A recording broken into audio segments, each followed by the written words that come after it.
Deep within the mountains, a vast army stood beneath countless waving banners. They marched toward a towering stone platform lined with stairs. At the very top, a man sat calmly on his throne. He looked over the massive army and called it a magnificent sight. A subordinate stepped forward and respectfully bowed. He declared that under this man's glorious leadership, the cult's might had pierced the heavens.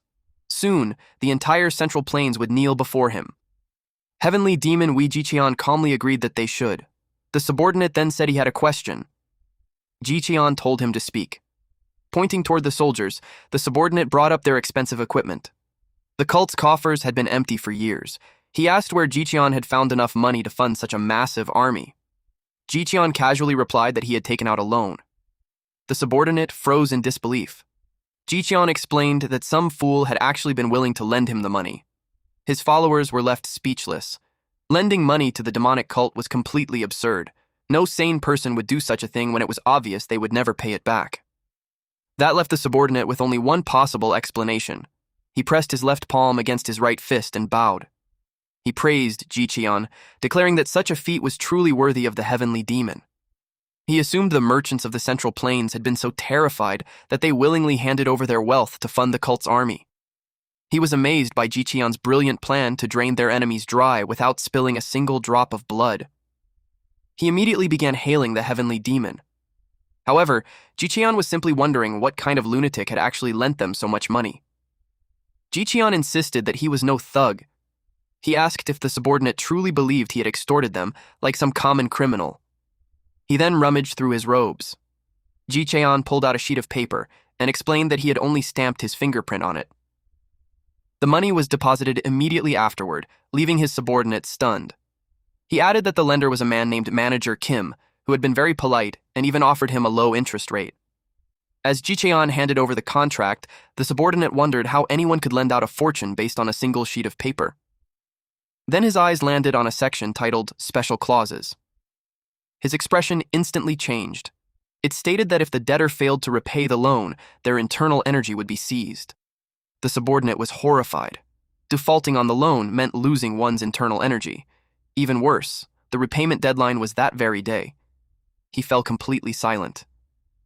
He called the contract arrogant, but quickly assured Jiqian that it was likely just a formality. After all, didn't all the gold beneath the heavens already belong to him? He boldly declared that even if the repayment deadline was today, it meant absolutely nothing. Jiqian praised the left emissary of light for his sharp thinking and agreed. Once they won the war, he would simply grant Manager Kim some gold as a reward. The subordinate praised Jiqian as the heaven of the Central Plains, the heaven above all heavens, and the rightful heavenly demon of their holy cult. Jiqian burst into laughter. Then, he slowly unsheathed his sword. Jiqian raised his blade toward the heavens. He proclaimed that he alone was the heavens. He ordered his forces to take everything and burn whatever remained. From that day forward, they would rule the Central Plains. Pointing his sword ahead, Jiqian gave the order to advance. His men pressed their palms against their fists in a synchronized salute. They roared that everything would be done according to his will. Jiqian sheathed his sword as the hooded men set off. The armored soldiers unleashed a fierce battle cry. Jiqian proudly looked over his army. The soldiers began marching.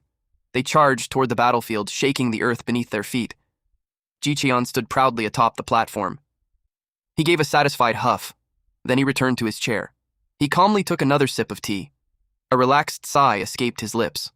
As he enjoyed his tea, Jiqian remarked on how wonderful his life was. Suddenly, someone greeted him as a valued customer. Jiqian immediately spat out his tea. He jumped to his feet and demanded to know who was there. A young man stood before him with a pleasant smile. Beside him stood a beautiful young woman. Neither of them showed the slightest hint of fear. Jiqian recognized the young man as the one who had lent him the money. But he couldn't understand how someone like him had failed to sense them approaching from behind. The young man hadn't revealed even the slightest trace of his presence. Heavenly Demon Wee Jiqian was the absolute master known as number one under heaven. His senses were so sharp that he could hear a single leaf fall anywhere within the 100,000 great mountains. The young man introduced himself as Manager Kim of the Continental Bank and politely apologized for startling him. He reminded Jiqian that they had met before while processing his loan. Jiqian remained silent, taking note of the man's polite greeting. Yet every instinct in his body warned him that the man standing before him was dangerous. Extremely dangerous. Ji-cheon demanded to know who he truly was. Manager Kim simply repeated that he was Manager Kim as he rummaged through his clothes. He pulled out a ledger, then he handed it to his assistant and asked if Ji-cheon knew that his loan had matured that day. The assistant calmly put on her glasses. She held the ledger in one hand and an abacus in the other. The beads clacked rapidly as she began calculating. She flicked the final bead into place. The assistant removed her glasses and checked the ledger once more. She then whispered the final amount into Manager Kim's ear, while Ji-cheon watched in confusion. Manager Kim flashed a wide grin. The principal was 6,000 taels with another 7,000 taels in interest. That brought the total debt to 13,000 taels. Ji-cheon's eyes widened in shock. He angrily demanded to know why the interest was higher than the original loan itself. Manager Kim asked if Ji-cheon had honestly expected a private loan to be cheap. If he wanted lower interest, he should have gone to a commercial bank. Manager Kim asked why he had called them instead. He then listed Ji-cheon's problems: a rock-bottom credit score, no collateral, and an occupation as the leader of a violent syndicate. With that record, he would never pass even the most basic screening at a licensed bank. Furious at being called a violent syndicate, Ji-cheon shouted that they were the holy cult. Manager Kim calmly replied that to everyone else, they were nothing more than a band of bloodthirsty demons. Who would lend money to a dangerous group that could be destroyed by a subjugation force at any moment? The Continental Bank was the only one willing to take that risk. Ji-cheon fell silent. As much as he hated to admit it, every word was true. If any respected bank in the Central Plains dared to work with the demonic cult, the Orthodox factions would target it and force it to close immediately. Manager Kim's assistant raised the contract. She calmly explained that the interest included a necessary risk premium for proper risk management. Ji-cheon had also signed his name beneath Article 4, Section 2. Ji-cheon gritted his teeth. Then he released a defeated sigh. Ji-cheon admitted that he didn't have any money on hand. However, he pointed into the distance and told them to look ahead. He asked if they could see the fertile lands of the Central Plains stretching before them. Manager Kim replied that he could, although the fine dust seemed rather heavy that day. Ji-cheon quickly clarified that he wasn't talking about the dust. He declared that he was about to march down and conquer every inch of the Central Plains. Once he emptied the Martial Alliance's vaults, 13,000 taels would be nothing but pocket change. Ji-cheon asked for only one more month, promising that the wait would be worth it. He offered to repay double, no, triple the original amount, and swore it on the name of the heavenly demon. It was an offer unlike any other. If the conquest of the Central Plains succeeded, the investment would return 3 times the original amount. Manager Kim let out a dry laugh. He reminded Ji-cheon that the Continental Bank did not invest based on some uncertain future value. They only judged a customer's current ability to repay. He added that wars of conquest had a success rate of less than 5%. The proposal was far too risky. Once again, Ji-cheon was left speechless. Manager Kim calmly stepped forward. He officially rejected the offer, explaining that the agreed deadline had already passed. Since Ji-cheon couldn't repay the money, then, according to their contract, their valued customer would have to pay with his body. At this point, you know you fucked up as soon as you see a change in expression like our MC did. Ji-cheon froze in disbelief. Then he scoffed. He was outraged that Manager Kim dared to demand the body of the heavenly demon. A powerful wind swept across the platform, making every flag violently flutter. The assistant quietly felt the wind gathering around her. Then she sensed the entire atmosphere change. Dark clouds gathered overhead as the once clear sky rapidly turned pitch black. The ground beneath Ji-cheon's feet cracked apart. Drawing his sword, he released a wave of energy that shattered the stone floor. Ji-cheon declared that he was the heavenly demon, the very heaven of the demonic path. His eyes blazed red as he raged that a mere loan shark dared to covet his very being. He had planned to spare Manager Kim by paying him in gold, yet the foolish man had chosen death instead. A massive surge of dark purple energy erupted around Ji-cheon. Manager Kim looked deeply distressed. For the first time, he seemed to panic. Ji-cheon asked if he was finally terrified. However, it was already too late. Even begging for mercy would no longer save him. Suddenly, Manager Kim cried out in distress. How could Ji-cheon waste his internal energy when it had already become a seized asset?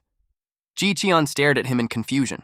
Manager Kim demanded to know why he was damaging the collateral without the creditor's permission. Ji-cheon was practically spraying their precious property into the air. Ji-cheon tightened his grip around his sword. He finally snapped and called Manager Kim a complete lunatic. Ji swung his sword down with terrifying force. Manager Kim calmly stepped back. The blade struck the ground and shattered the stone floor. Ji roared that he would tear Manager Kim to pieces like worthless trash.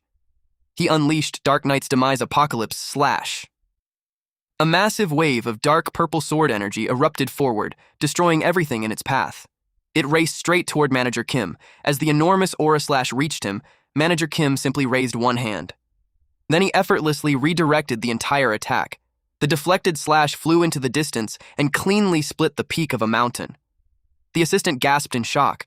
She could hardly believe that the redirected sword energy had sliced a mountain in half. Ji let out a dry chuckle. A wide grin spread across his face. He finally understood why Manager Kim had acted so boldly. The man actually had the strength to back up his arrogance. Still, Ji mocked him. Such insignificant talent would only bring him to his death faster. He raised his sword once more. Dark energy surged around his body as he gathered even greater power. Ji challenged Manager Kim to redirect his next attack. This time, the lone shark would learn just how pathetic his little tricks truly were. But then, in the next instant, he appeared only a single step away from Ji Manager Kim remarked that their valued customer was awfully talkative. Ji body stiffened. Without moving a muscle, he slowly lowered his gaze. No one in the Central Plains would have believed what happened next. Manager Kim's hand was already pressed against his lower abdomen. The peerless heavenly demon, Ji Cheon, the number one under heaven, had allowed a complete nobody to touch his dantian. Ji Cheon stood frozen. He hadn't seen Manager Kim move at all.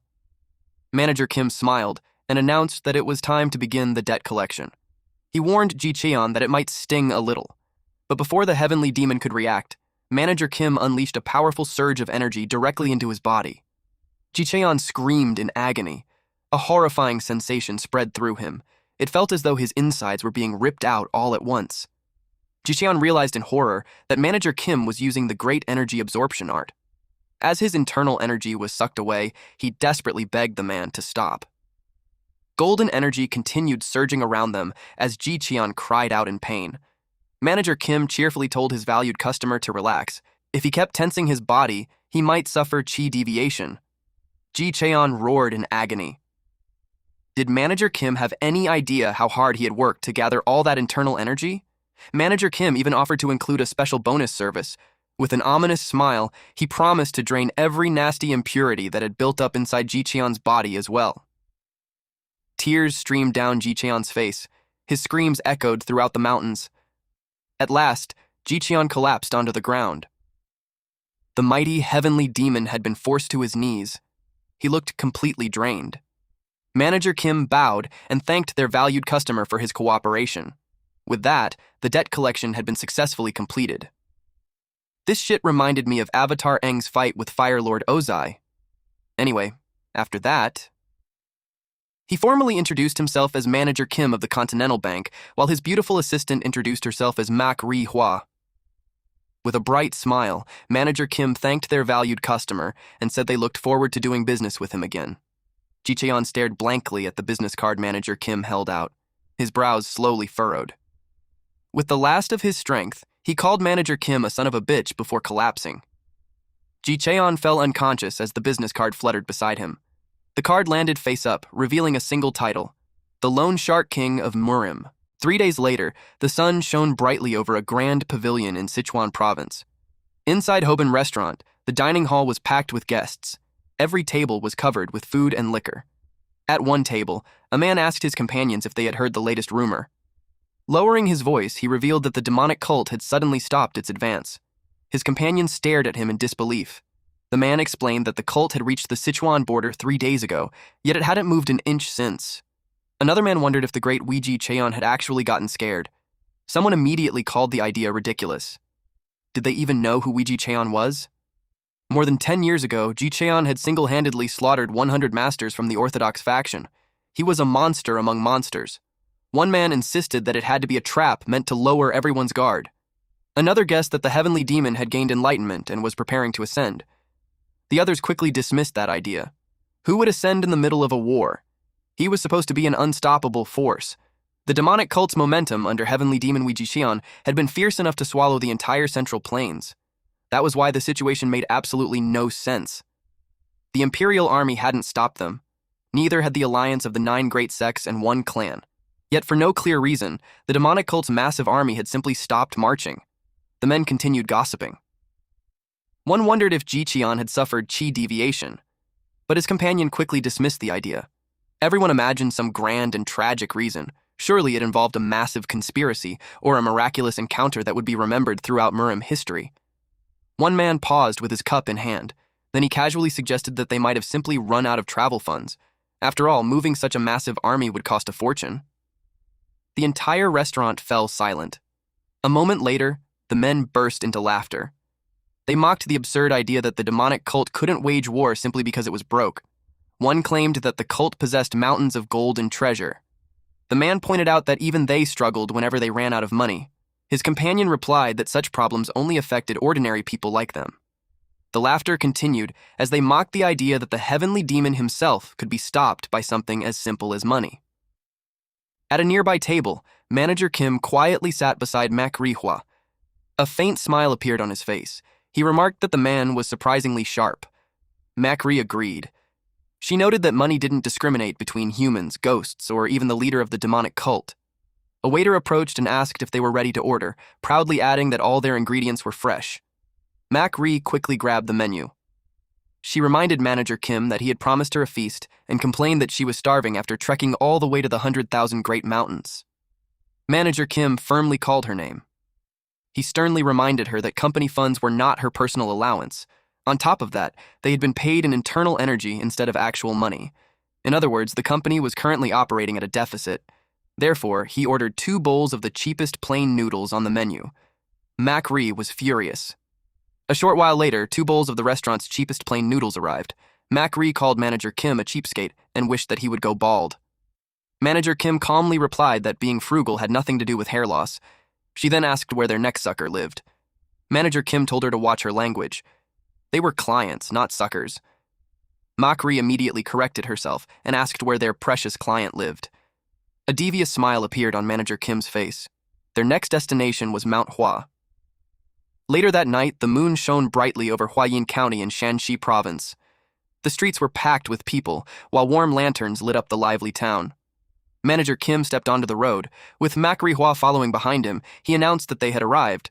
Standing before a small pavilion, he declared that it would be their precious workplace for the night. Suddenly, 2 men guarding the entrance ordered them to stop. The guards warned that outsiders were forbidden from entering. One asked what a young man and woman were doing in such an isolated place so late at night. Mak Ri was surprised to find guards stationed outside such a shabby pavilion. She wondered what exactly happened inside that place. Manager Kim explained that they had business there and asked if they could enter. The guard replied that not just anyone was allowed inside and demanded to see their entry token. Manager Kim casually admitted that he didn't have one. The guard's expression twitched with annoyance. He drew his sword. He ordered Manager Kim to get lost while he was still willing to let him leave in one piece, before things turned bloody. Manager Kim released a tired sigh. Stepping forward, he remarked that the guards looked like they had already killed a few people. A dark grin spread across his face as he decided to teach them a lesson. The guard charged and called him a fool who wouldn't cry until he saw his own coffin. Manager Kim remained still as the guard leaped into the air with his sword raised. He merely extended an open hand. With effortless ease, Manager Kim caught and twisted the man's arm. The guard gritted his teeth in shock. His entire arm bent unnaturally. He collapsed to the ground, screaming in pain. The second guard stared in shock. Cursing furiously, he charged with his sword. He unleashed the venomous snake sword technique, single venomous fang flash. However, Manager Kim caught the tip of his sword between 2 fingers. Then he effortlessly snapped the blade in half. The guard couldn't believe his eyes. Manager Kim casually walked past him. In the next instant, countless strikes slammed into the guard's body. The man groaned as his entire body trembled in pain. Then he crashed face first onto the ground. Mak Ri silently watched everything. No matter how many times she saw him fight, she still couldn't understand his martial arts. She had witnessed countless martial arts while growing up in her family. Yet Manager Kim's techniques belonged to neither the orthodox nor the unorthodox factions. On top of that, he had recently walked into the demonic cult alone and subdued the heavenly demon without the slightest fear or hesitation. A master of his level should have been famous throughout Jianghu. There was no way she wouldn't have heard of him. Makri couldn't help wondering who Manager Kim truly was. For a moment, she considered asking him directly. She thought about it carefully. Then she sighed. Even if she asked, she already knew he probably wouldn't answer. Manager Kim had never told her anything about himself. As if sensing her thoughts, he glanced over his shoulder. Behind them, the defeated guard clutched his broken arm and groaned. He screamed in agony as Manager Kim struck several of his pressure points. Manager Kim and Makri stood over the two fallen men.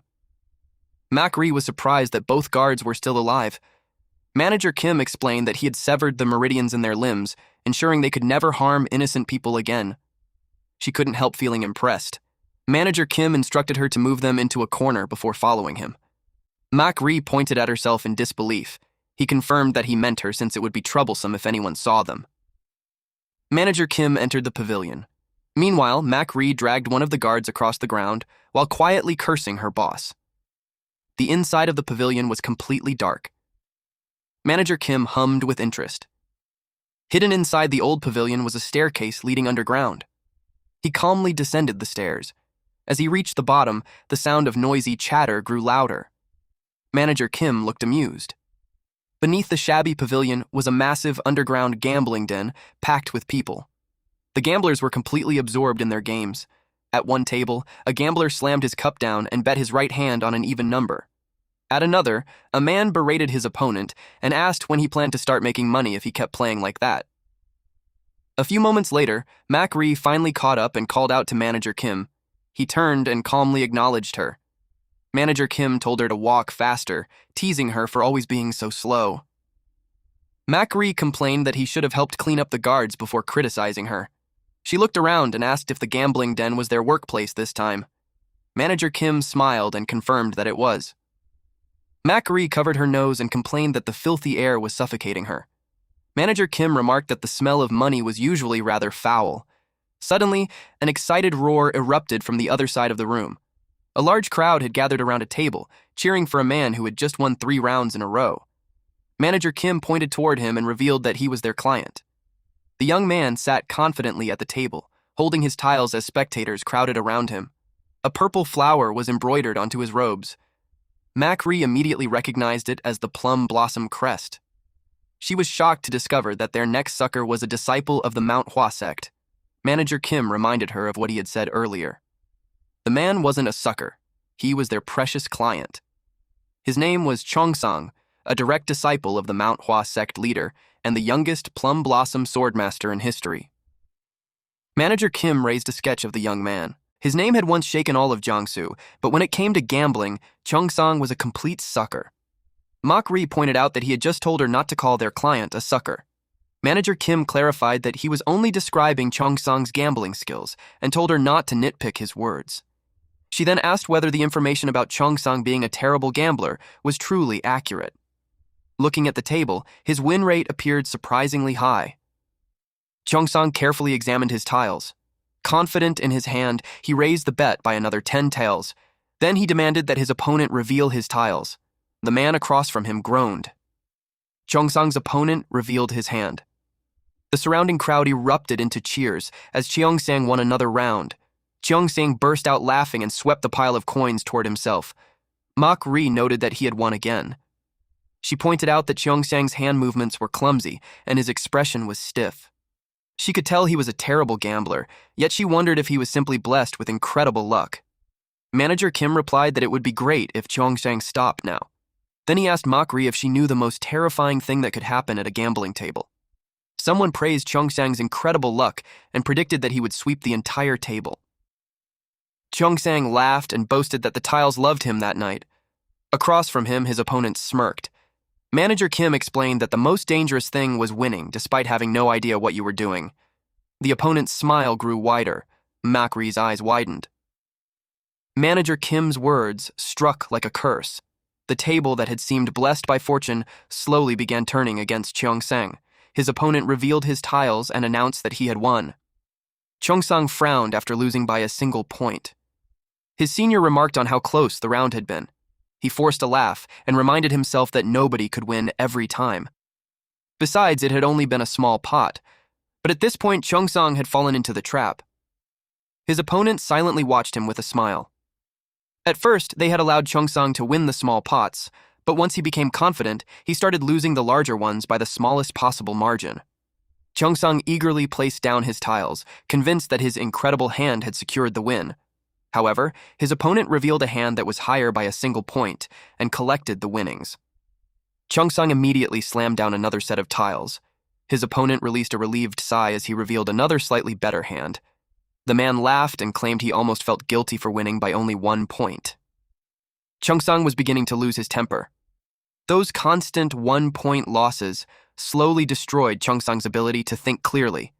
Noticing his trembling hands, his companions nervously urged him to stop and return with them. It was already late anyway. Instead, Cheongsong reached into his robes. He pulled out a large bundle of coins tied together. Then he pushed everything into the center of the table, making the surrounding crowd gasp. They couldn't believe he had wagered his entire fortune on a single round. Cheongsong declared that he would definitely win this time. His instincts were telling him so, but in the end, he lost everything.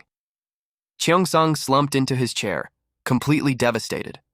His companions awkwardly claimed that they had urgent business elsewhere and quickly abandoned him. They told him to take his time and enjoy himself. Cheongsong remained at the table alone, drowning in despair. Manager Kim rose from his seat. With a faint smirk, he told Macri that it was time to get to work. A short while later, the full moon shone over the pavilion. Cheongsong clutched his head in despair. He sat alone on the porch outside. Gritting his teeth, he felt as though he were losing his mind. Panic consumed him as he remembered losing his entire fortune. If he returned like that, his master would surely beat him half to death. Suddenly, someone stepped in front of him. Manager Kim greeted his valued customer and asked if he needed some quick cash. He offered Cheongsong a loan with no collateral and same-day approval. The friendly neighborhood Continental Bank was there to help.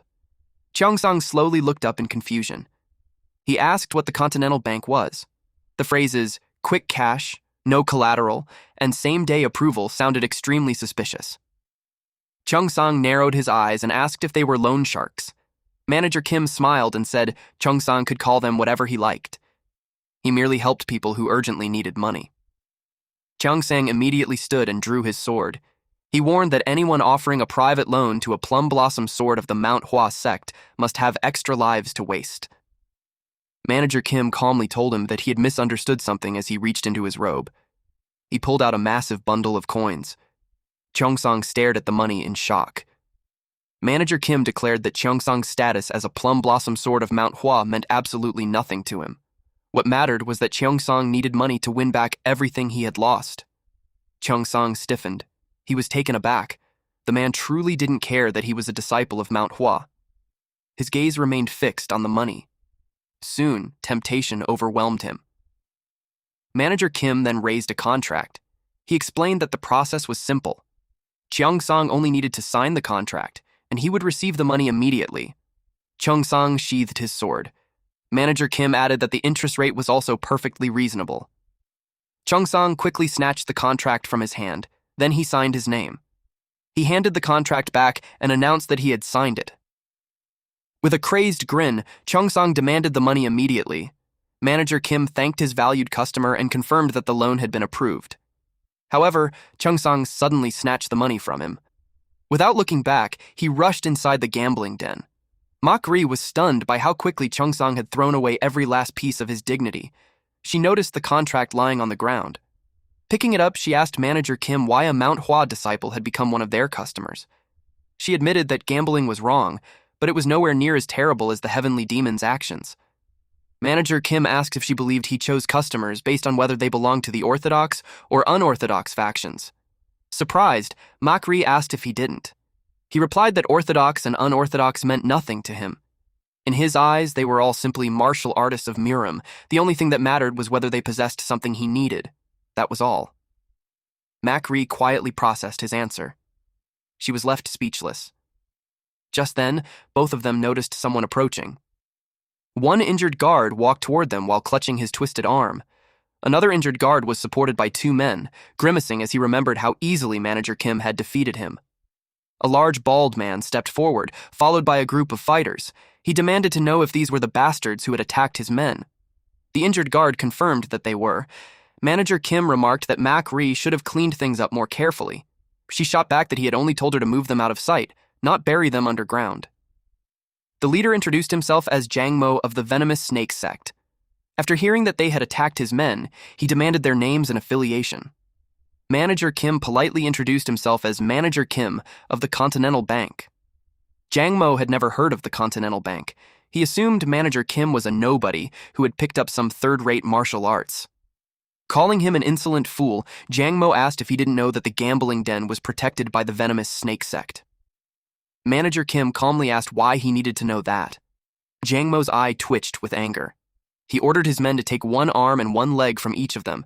However, they were not to kill anyone since a death would bring bad luck to the business. The men accepted the order and charged. One of them leaped into the air with his blade raised, but Manager Kim effortlessly kicked him in the shin.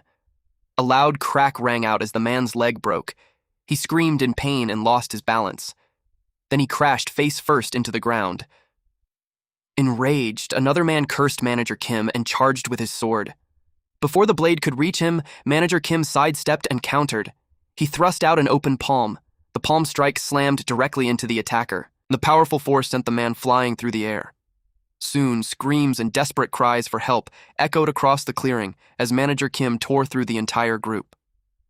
Jang Mo stood completely still as the sounds of agony filled the air. Nervous sweat began running down his face. Manager Kim stood calmly among his defeated enemies. Jang Mo couldn't believe that one young man had defeated so many fighters in a single exchange. He began wondering if Manager Kim was some kind of monster. Fear slowly consumed him. Still pretending to be calm, Jang Mo remarked that Manager Kim wasn't bad for someone so young. He ordered Manager Kim to kneel and apologize, but in the next instant, Manager Kim appeared directly in front of him. Jang Mo's eyes widened in shock. Before he could react, Manager Kim struck. A powerful burst of energy blasted Jang Mo through the air. Blood sprayed from his mouth. Then he slammed into the ground. Seeing their leader defeated, the remaining men panicked and called Manager Kim a monster. Manager Kim gave a cold huff. He declared that he would let the incident slide. However, if he heard even one more rumor about gambling dens operating in Huayan County, things would become very unpleasant for them. Jang Mo trembled as he lay battered on the ground. Manager Kim turned toward Mak Ri and told her that she was up next. She stared at him in confusion. He calmly ordered her to clean up the mess. Mak Ri cursed him, calling him a balding manager and an evil boss. Manager Kim glanced back over his shoulder. Looking up at the full moon, he wondered whether their valued customer had managed to win any money. Meanwhile, the situation inside the gambling den had taken a terrible turn. Cheongsang sat at a crowded table. Sweat poured down his face as he tightly clutched his tiles. He shouted in disbelief after losing by a single point for the 5th time in a row. Cheongsang accused his opponents of rigging the game. The man across from him smirked. He admitted that even he found the result unbelievable, but Cheongsang was simply unlucky. Then he taunted Cheongsang, asking if a disciple of the Manhwa sect truly planned to throw a tantrum just because he had lost at gambling. The crowd burst into laughter. They mocked that even the mighty Manhwa sect was nothing special at the gambling table. A few moments later, the full moon illuminated the pavilion outside. Cheongsang rushed through the doors in a panic. Manager Kim greeted their valued customer and asked why he had returned so quickly. Cheongsang looked relieved to find Manager Kim still waiting there. Desperate, he begged for more money. Manager Kim calmly asked if he wanted an additional loan. Cheongsang frantically pleaded for one more chance. He swore that he would win everything back and repay the entire debt. Manager Kim replied that Cheongsang's credit was good enough for another loan. This time, however, he would need collateral. Cheongsang immediately rummaged through his robes. Cheongsang gasped as his hand found a jade ornament. He offered the jade token that his master at Manhwa had personally given him. Cheongsang was no longer thinking clearly. Under normal circumstances, he would never have offered such a precious token as collateral. Manager Kim assured him that the token was more than enough and handed over another bundle of money. Cheongsang eagerly accepted it. Then he rushed back inside. 2 hours later, Manager Kim wore a satisfied smile. The same situation had repeated itself almost perfectly. Cheongsang hurried back up the underground stairs. He burst through the door and demanded another loan. Swearing on the name of Manhwa, he promised that one more win would be enough to repay everything with interest. Manager Kim smiled and assured their valued customer that the Continental Bank trusted him. And so Cheongsang received his third loan. He returned to the table, trembling as he stared at his tiles and repeatedly cursed under his breath. Then came the fourth loan. Manager Kim handed over another large bundle of coins. Cheongsang gladly accepted it. Then came the fifth loan. Cheongsang slammed his fist against the gambling table. And finally, he sat across from his opponent, groaning in despair. His scream echoed throughout the entire gambling den. Outside, Manager Kim and Macri quietly listened to his cries. Manager Kim declared that it was time to finish up for the day. He turned around and told Macri they should head home. Macri stared at him in confusion. Weren't they going to collect the money they had lent Cheongsang? Judging by his screams, he had clearly lost everything again. Manager Kim explained that debt was like fermented sauce. It only became better with age. Macri asked what they would do if Cheongsang later denied taking the loans and told them to cut open his belly instead. Manager Kim calmly replied that such an outcome would be even better. Macri was stunned. With a dark smile, he explained that they could simply grant Cheongsang's wish and split open his precious belly. The next morning at the ManhwaCapped, sunlight streamed through the quiet grand hall. Its warm glow stretched across the wooden corridors. Inside his room, Cheongsang sat at the corner of his bed. He clutched his head in distress. Overwhelmed by anxiety, he repeatedly cursed himself. He felt like he had lost his mind. Just what the hell had he done? Taking out private loans under the ManhwaCapped's name was already terrible. But he had even offered the purple jade pendant from his master as collateral. His entire body trembled uncontrollably. If anyone found out, expulsion would be the least of his worries. His master would tear him limb from limb. Suddenly, someone knocked on his door. A junior asked if he was inside and informed him that the sect leader wanted to see him. Cheongsang froze. Panic instantly consumed him. Of all people, his master was looking for him. Soon, Cheongsang knelt inside the grand hall before Master Hyunjung. Master Hyunjung, the sect leader of the Manhwa sect, called his name. Cheongsang stammered as he answered. The sect leader pointed out that Cheongsang had missed morning training. He asked if his discipline had grown lax, since Cheongsang wasn't someone who normally neglected his duties. Cheongsang apologized and lied that he had a slight fever. Internally, he couldn't care less about morning training after spending the entire night panicking over his gambling debts. Master Yunjung scolded him for neglecting his health, despite being one of Great Manhwa's Plum Blossom sword masters. Then he reached into his robe. He tossed over a small wooden box. It landed directly in front of Cheongsang. Cheongsang stared at it in confusion. A faint medicinal fragrance drifted from the box. His master revealed that it contained a plum blossom pill. Master Hyunjung instructed him to take it and recover his strength. Cheongsang couldn't believe his ears. He slowly opened the box. Inside rested a glowing purple pill.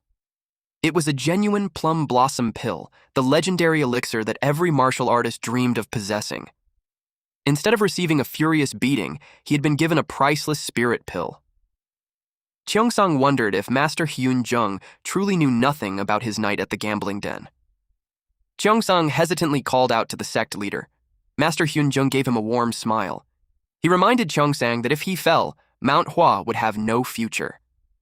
Then he told his disciple to return to his quarters and rest.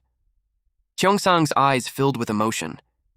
His master's deep care sent a warm feeling through his heart. And yet, his first thought was whether selling the pill would give him enough money to retrieve his jade pendant. After that, Cheongsang sat outside, clutching the small wooden box. He felt like complete human garbage for calculating its value so quickly. In fact, he believed he was worse than a beast. Then he heard a commotion nearby. Looking toward the courtyard archway, he wondered what was happening.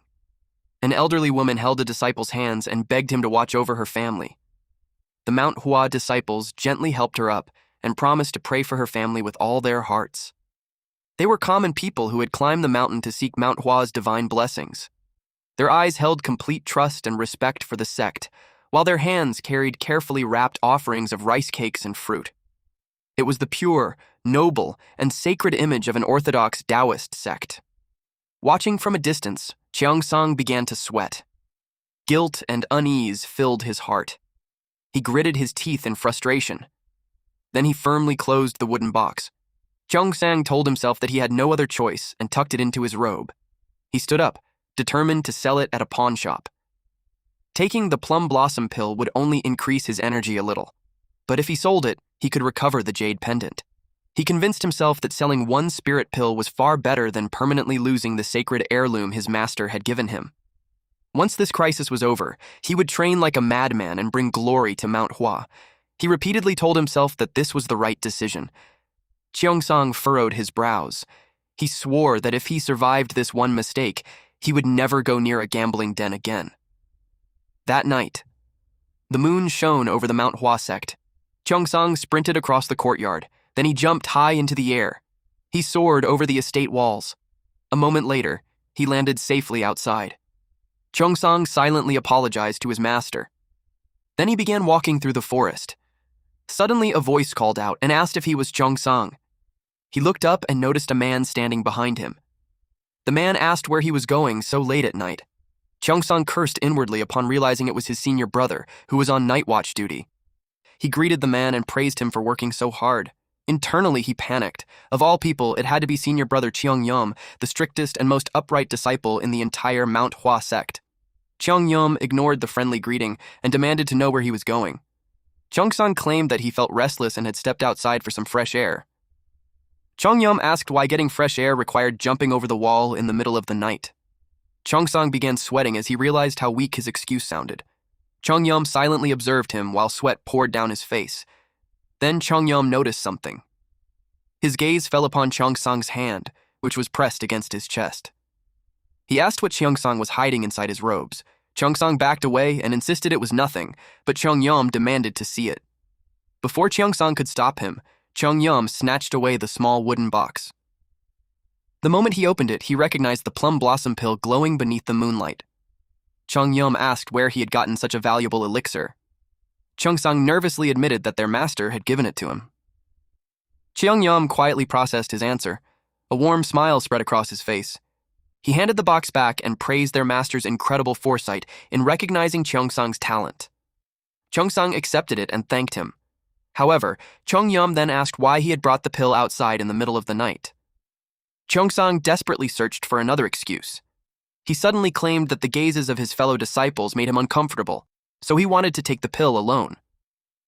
Cheongyam became emotional upon hearing his answer. He apologized for suspecting Cheongsang and asked forgiveness for doubting his thoughtful heart. Cheongsang laughed awkwardly and quickly forgave him. Cheongyam then offered to protect him while he consumed the pill and told him to take it right there. Cheongsang froze. He asked if they truly needed to do it immediately. Cheongyam confirmed that they did. Since the plum blossom pill worked immediately, it was best for him to stay nearby and monitor Cheongsang's internal energy. He sat down on the ground. Then he eagerly encouraged Cheongsang to sit as well. Deep inside, Cheongsang wondered why this stubborn man suddenly looked so cheerful. Cheongsang thanked his senior brother, but claimed that he was more comfortable cultivating alone. Cheongyam firmly refused. The plum blossom pill contained incredibly powerful energy and could cause chi deviation if handled carelessly. He asked why Cheongsang was distancing himself from a fellow disciple and urged him to begin. Cheongsang cursed inwardly as the situation spiraled further out of control. First, Cheongsang claimed that he hadn't cleared his mind, but Cheongyam offered to guide his true qui. Then he said his muscles were sore from training, but Cheongyam offered to massage them. Finally, he claimed that his stomach hurt, only for Cheongyam to tell him to relieve himself and return immediately. After that, an awkward silence filled the air. Cheongsang finally realized that he was completely screwed. He slowly opened the wooden box. Sitting down, he picked up the pill while Cheongyam watched eagerly from behind. His hand trembled as he raised the pill. He reluctantly opened his mouth. Then he swallowed it whole. A powerful surge of blue energy erupted around Cheongsang. He clasped his hands together. Then Cheongsang focused his qi. While monitoring his qi, Cheongyam marveled at how pure Cheongsang's internal energy had become. He praised their master's sharp eye for talent and happily congratulated his junior brother. Cheongsang quickly stood up. He pressed his fist against his open palm. He thanked Chung Yom for his guidance and declared that he had achieved a breakthrough because of him. With a forced grin, he claimed it was all thanks to his senior brother's kindness. A short while later, Chung-sang slumped against a tree beneath the night sky. He knew it was all over. The plum blossom pill was already inside his stomach, so he could no longer sell it. Even worse, the medicine had worked perfectly, almost as if it were mocking him. He had absolutely no other way to raise the money. The debt collectors would arrive soon, and every one of his shameful secrets would be exposed. His expulsion from the sect was inevitable. Then a sudden thought crossed his mind. Chung-sang's eyes widened. He told himself to wait a moment. Slowly, he pushed himself back to his feet. A debt could only exist as long as there was a creditor. He drew his sword. Chung-sang wondered what would happen if the people coming to collect his debt simply disappeared. A sinister smile spread across his face. At the end of the day, they were only loan sharks. A plum blossom swordmaster like him could easily erase them without leaving a trace. Better yet, his internal energy was overflowing thanks to the plum blossom pill. Chung-sang wondered why the hell he should even bother repaying them, when he could simply kill them all. Later that night, the full moon shone over Huayin County. Chung-sang stepped forward. Then he stopped. There it was. He had found the Huayang Inn.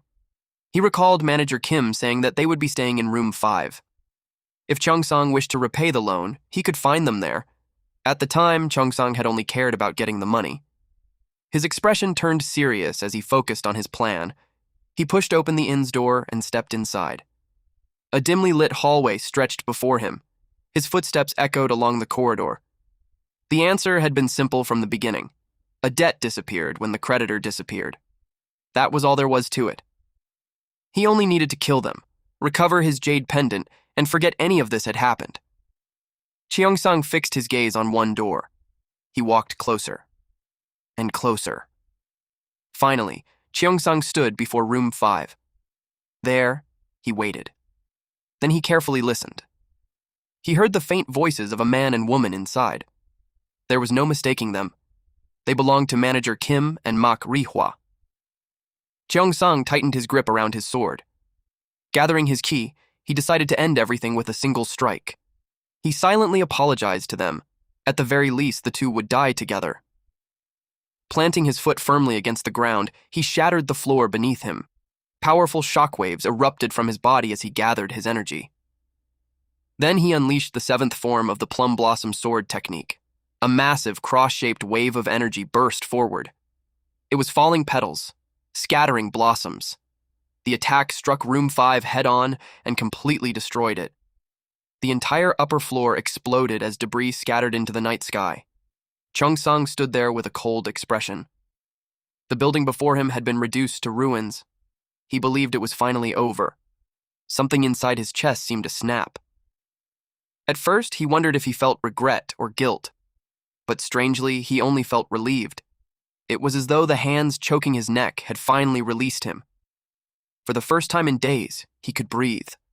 Shouts soon erupted outside as people demanded to know what had happened on the 2nd floor. Cheong-sang rushed into the rubble to recover his jade token. He desperately searched through the debris. Suddenly, his eyes widened. He found it buried among the rubble. The pendant glistened beneath the moonlight. Cheong-sang immediately grabbed it. Then he escaped. In an instant, he was already outside. He ran through the city as fast as he could. It was as if his life depended on it. Cheong-sang panted as sweat poured down his face. Even so, he couldn't stop smiling. Clutching the jade token, he burst into laughter.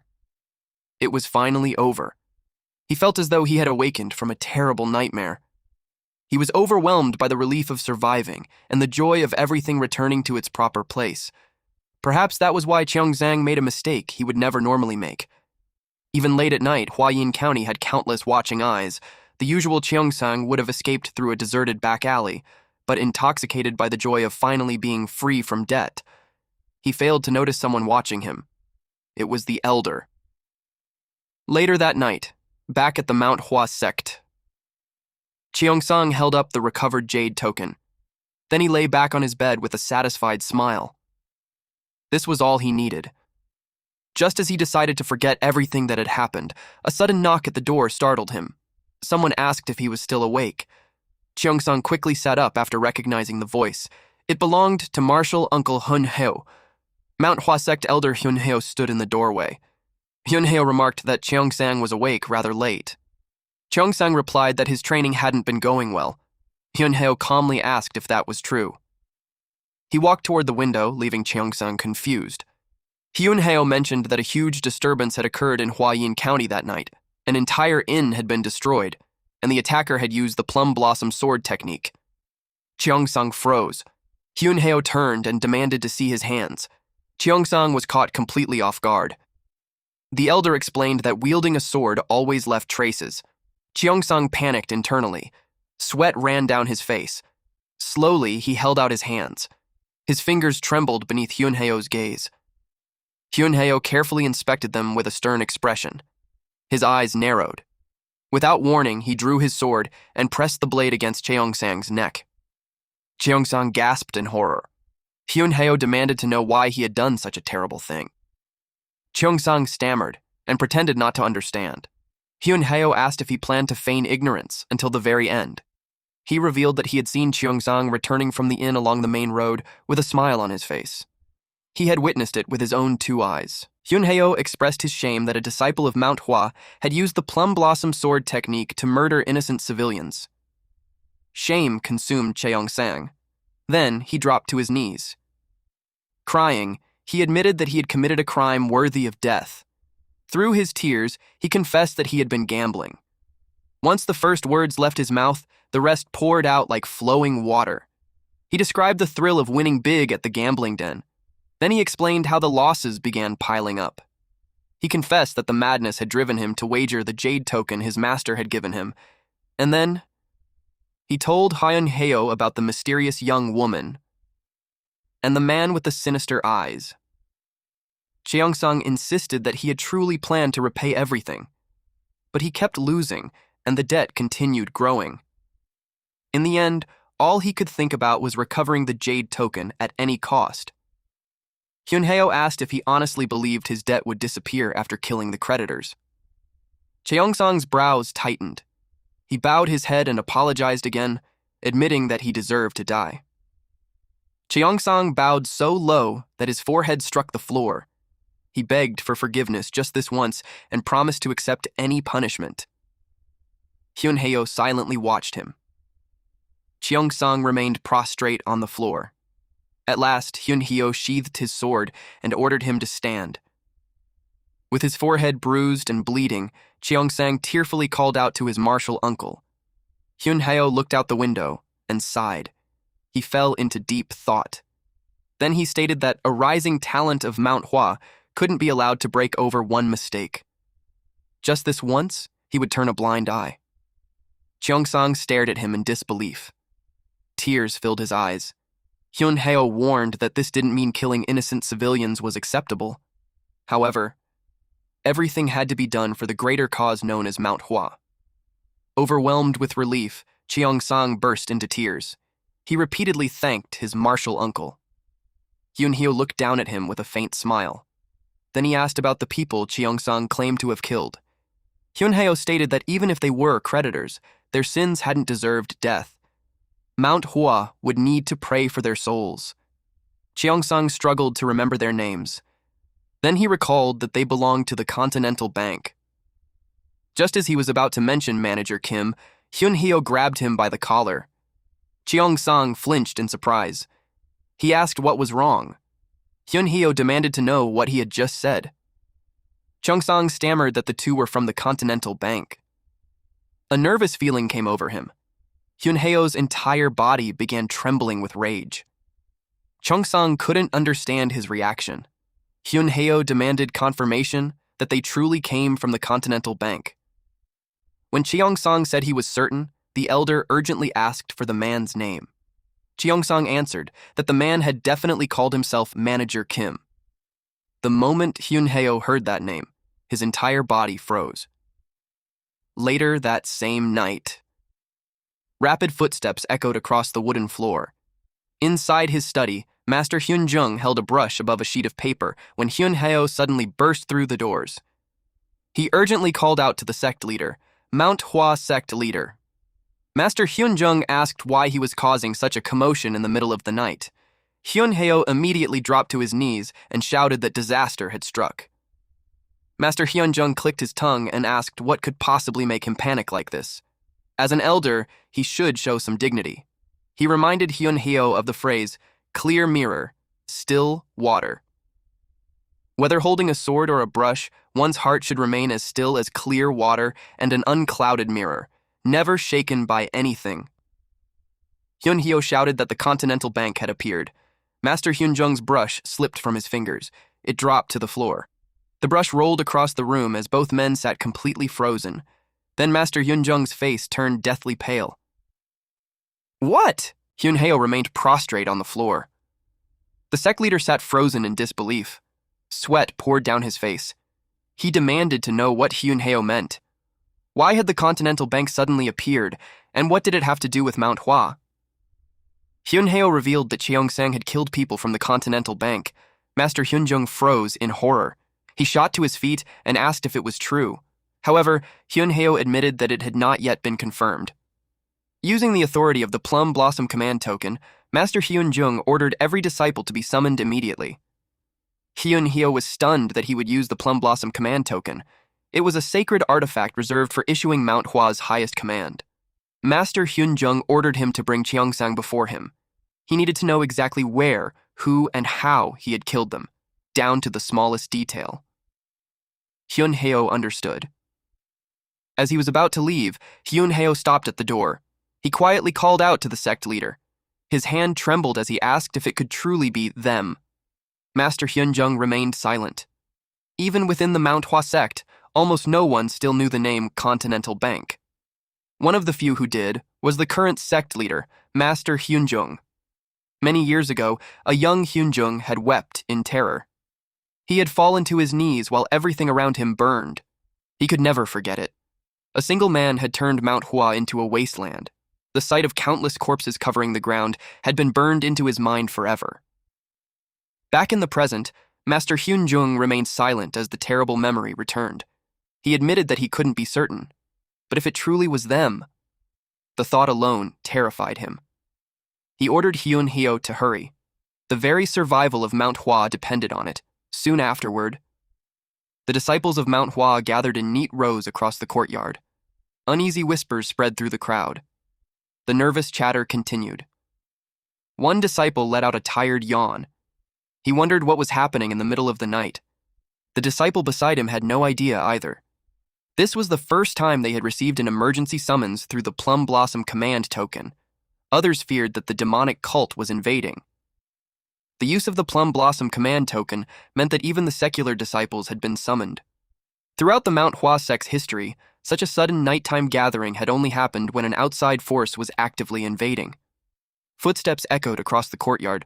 Master Hyunjung approached the platform with the sect elders following behind him. He stood firmly at the center.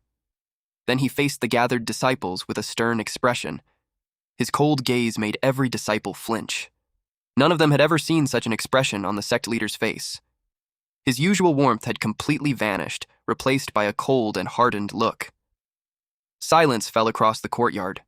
Master Hyunjung called Cheongsang's name, then he ordered him to step forward. The surrounding disciples turned toward Cheongsang in shock. Cheongsang's body tensed nervously. He stepped out of the formation and approached the sect leader. Then he offered a formal bow. Cheongsang greeted the sect leader and announced that he had answered the summons. Before he could finish speaking, Master Hyunjung struck him across the face. Cheongsang crashed to the ground. Master Hyunjung roared and asked if Cheongsang understood what he had done. Then he kicked him. Cheongsang spat out blood. Master Hyunjung demanded to know how he dared lay a hand on the people of the Continental Bank. Cheongsang curled up on the ground. The other disciples turned pale the moment they heard that name. The mere mention of the Continental Bank filled them with fear. Hyunheo rushed forward and stopped Master Hyunjung, warning that Cheongsang would die if the beating continued. Master Hyunjung shouted that killing him might be better for everyone. Several elders grabbed the sect leader and begged him to calm down. Master Hyunjung breathed heavily as they restrained him. Cheongsang lay motionless on the ground. Blood slowly began pooling beneath him. Only then did Master Hyunjung finally stop. Master Hyunjung called him a foolish bastard. He declared that Cheongsang had doomed Manhwa. Cheongsang could barely open his swollen eyes. Coughing painfully, he slowly pushed himself upright. Blood dripped from his face as he knelt. Cheongsang called out to his master. He admitted that gambling and killing someone were undeniably wrong. However, he couldn't understand who those people were or why his master was going this far. Master Hyunjung slapped him again and called him an idiot. He shouted that this wasn't about gambling or murder.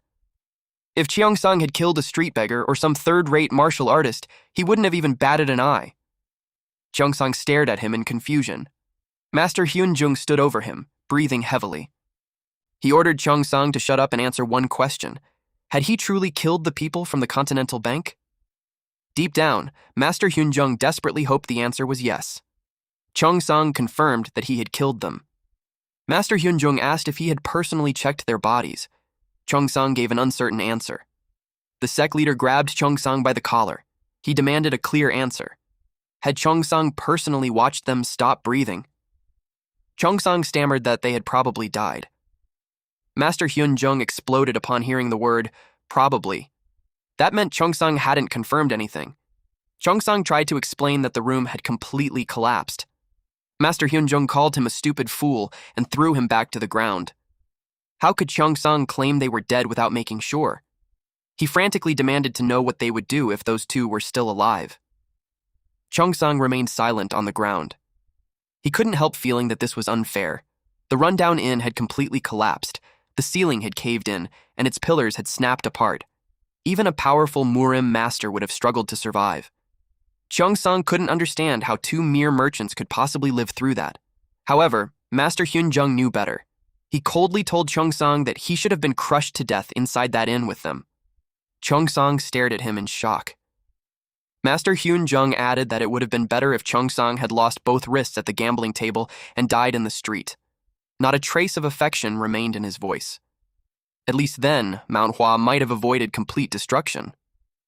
Only now did Cheongsang finally understand the severity of the situation. Those people weren't simple debt collectors. They were monsters who made even the sect leader of Manhwa tremble in fear, existences that should never be provoked. Master Hyunjung declared that Manhwa was entering its highest state of alert. All guests were to be expelled, and no outsiders would be allowed inside. The disciples answered in unison. They immediately rushed to their assigned positions. Reports soon arrived.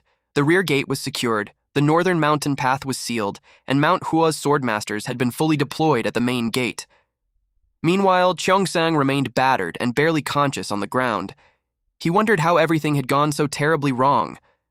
Master Hyunjung stood over him. Then he told Cheongsang to pray. He should pray that his pathetic swordsmanship had truly been enough to kill them, and he had better pray with all his heart. After a few minutes, a warning horn echoed throughout Manhwa. The guards stationed around the sect listened as the urgent signal rang out. Master Hyunjung's eyes widened. A main gate guard reported that two suspicious individuals were approaching along the mountain path. Cheongsang could only listen from the ground. Two suspicious individuals. He wondered if it could truly be them. Meanwhile, under that same moonlight, pink plum blossom petals drifted through the night air. Manager Kim and Mak Rihwa calmly climbed the mountain path. His footsteps remained slow and steady. The two walked side by side. A faint smile rested on Manager Kim's face. Meanwhile, Mak Ri kept her eyes fixed ahead. As they approached the main gate, a guard shouted for them to stop. He announced that, under the sect leader's orders, the Manhwa sect was not accepting any outside guests. Then he demanded their names, affiliation, and reason for coming to Manhwa. Manager Kim quietly exhaled. He stopped in his tracks. Then he introduced himself as Manager Kim of the Continental Bank. His expression turned cold as he announced that he had come to collect the debt owed under Manhwa's name. A short while earlier, people had gathered around the collapsed Hwayong Inn. They wondered what had happened. One person asked if the military had fired a cannon. Another dismissed the idea, pointing out that the military had no reason to fire one there. He guessed that barbarians had probably attacked instead. As the dust settled over the wreckage, Mak Ri slowly opened her eyes and regained consciousness. Manager Kim had covered her with his own body, shielding her from the falling debris. She looked up in shock and called his name. Manager Kim calmly asked if she was hurt. Mak-ri answered that she was fine before asking if he was okay. Hearing that, he concluded that there was no problem. Manager Kim stood and pushed away the debris covering his back. Mak-ri apologized, blaming herself for what had happened. Manager Kim dismissed her concern and explained that protecting assets was standard procedure. Confused, Mak-ri asked what he meant. He explained that if she were injured, she would become a liability and cause the bank a net loss. After all, she was also a valuable asset of the Continental Bank. Mak-ri blushed as she stared at him. Manager Kim offered his hand and told her it was time to work. She reached out and accepted it. Back in the present, Manager Kim and Mak-ri stood before the gates of the Manhwa sect. One of the guards frowned. Both guards became uneasy after hearing the name Continental Bank. Then the gates suddenly opened.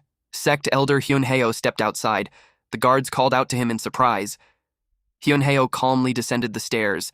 Then he clasped his hands together. Bowing respectfully, he asked if they were representatives of the Continental Bank and introduced himself as Hyunheo of Manhwa. The guards stared in shock. Mak-ri was equally stunned. In fact, shocked was an understatement. Everyone present began doubting their own eyes. An elder of Manhwa had just bowed to a mere debt collector. Manager Kim introduced himself as Manager Kim of the Continental Bank. He thanked Hyunheo for the warm welcome despite their sudden visit. Hyunheo told him not to think much of it. Since this was the first time Manhwa had received representatives from the Continental Bank, he was merely showing them proper courtesy. Manager Kim smiled. He returned the greeting and praised the Manhwa sect for possessing the greatest grace in all of Jianghu. Showing such flawless courtesy to a lowly loan shark simply because it was their first meeting was truly worthy of the Mount Tai and North Star of Murim. Hyunheo remained silent. 30 years ago, someone from the Continental Bank had climbed Mount Hua and shaken the entire sect to its foundations. If Manager Kim truly represented the Continental Bank, he should have questioned Hyunheo's claim that this was their first visit. However, the man had accepted his lie without hesitation. Therefore, Hyunheo concluded that Manager Kim was an imposter. Anger filled him. Someone had dared to impersonate the Continental Bank and make a fool of Mount Hua. Hyunheo turned his back. He remarked that it would be rude to leave their guests standing at the gates and invited them inside to continue the conversation. Taoist Hyunheo refused to act carelessly. Cheongsang's earlier mistake had already caused enough trouble. Once he confirmed the truth, however, he would make Manager Kim pay the price. A few moments later, inside the Mount Hua sect, Master Hyunjung paced back and forth restlessly. He kept muttering the name of the Continental Bank. Had the Continental Bank truly returned to Jianghu? Ever since that terrible day 30 years ago, the Continental Bank had vanished without a trace. No one had seen them since, and not a single rumor about them had appeared anywhere in Jianghu. Master Hyunjung couldn't understand why they had suddenly revealed themselves again. Even stranger, why had a Mount Hua disciple fallen into their debt at the exact moment the Continental Bank resurfaced? He suddenly stopped pacing. Could everything truly be nothing more than a coincidence?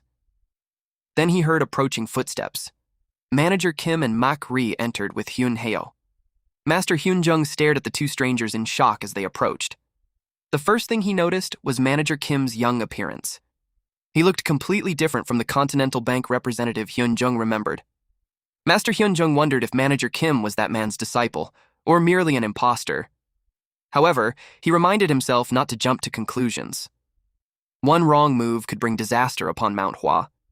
Manager Kim greeted him and introduced himself as Manager Kim of the Continental Bank. Master Hyunjung returned the greeting and introduced himself as the sect leader of Mount Hua. He added that his disciple had already told him the entire story. He then ordered his disciples to bring out Cheongsang. Two disciples carried the battered man forward. Cheongsang's face was badly swollen and his entire body looked exhausted. Manager Kim greeted their valued client and remarked that his complexion had certainly seen better days.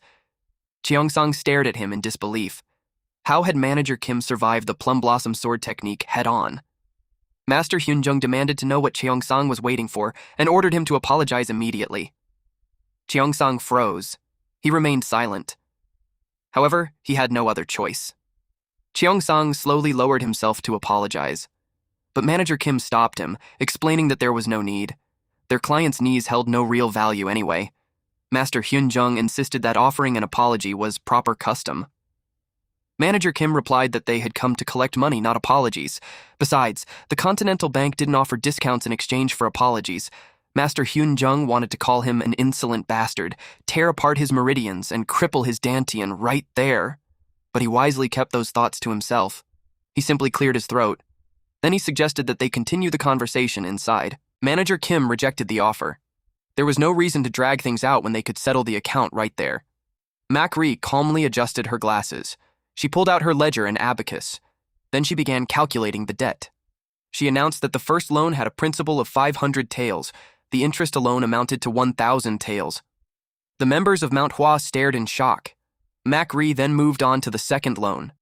Its principal was 1,000 taels, while the interest was 2,000. Late payment interest and additional risk premiums had also been included. Altogether, the debt came to 21,000 taels. Cheongzang's eyes nearly popped out of his head. The Manhwa disciples froze in disbelief. They couldn't believe that the debt had reached 21,000 taels. Cheongsang gritted his teeth. Internally, he cursed the absurd interest rates. Even the principal seemed larger than the amount he remembered borrowing. Master Hyun Jung ordered someone to bring him the ledger. 21,000 taels was an unimaginable fortune for the Taoists of Manhwa, who took pride in living an honest and humble life. Yet Master Hyun Jung felt relieved. If they could settle everything with money, Manhwa would be getting off cheaply. Whether Manager Kim was real or fake, Master Hyun Jung decided they needed to avoid becoming further involved with the Continental Bank. But before they could proceed, Manager Kim interrupted. He pointed out that Mak-ri had left out the most important item. Master Hyun Jung stared at him in confusion. Manager Kim revealed that the missing item was the price of their lives. As compensation for Manhwa's attempt to kill them, he demanded 10,000 taels of gold. Everyone stared at him in shock. He wasn't asking for silver, but actual gold. 10,000 taels of gold exceeded Manhwa's entire yearly budget. Master Hyun Jung realized that Manager Kim was deliberately looking for a fight. Now he had to make a choice. He could drain the very foundation of his sect, or make an enemy of the Continental Bank. But obviously this is not the right choice, old man. Hyun Heo leaned closer and whispered into his ear. He quietly explained what had happened at the mountain gate. Master Hyun Jung's eyes widened. He whispered back, asking if that meant Manager Kim was an imposter. Hyun Heo replied that it was a gamble worth taking. After all, they simply couldn't afford 10,000 taels of gold. Master Hyun Jung fell silent.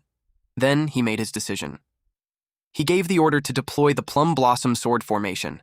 The disciples immediately unsheathed their swords. They lowered themselves into their stances. Then they swiftly moved into position.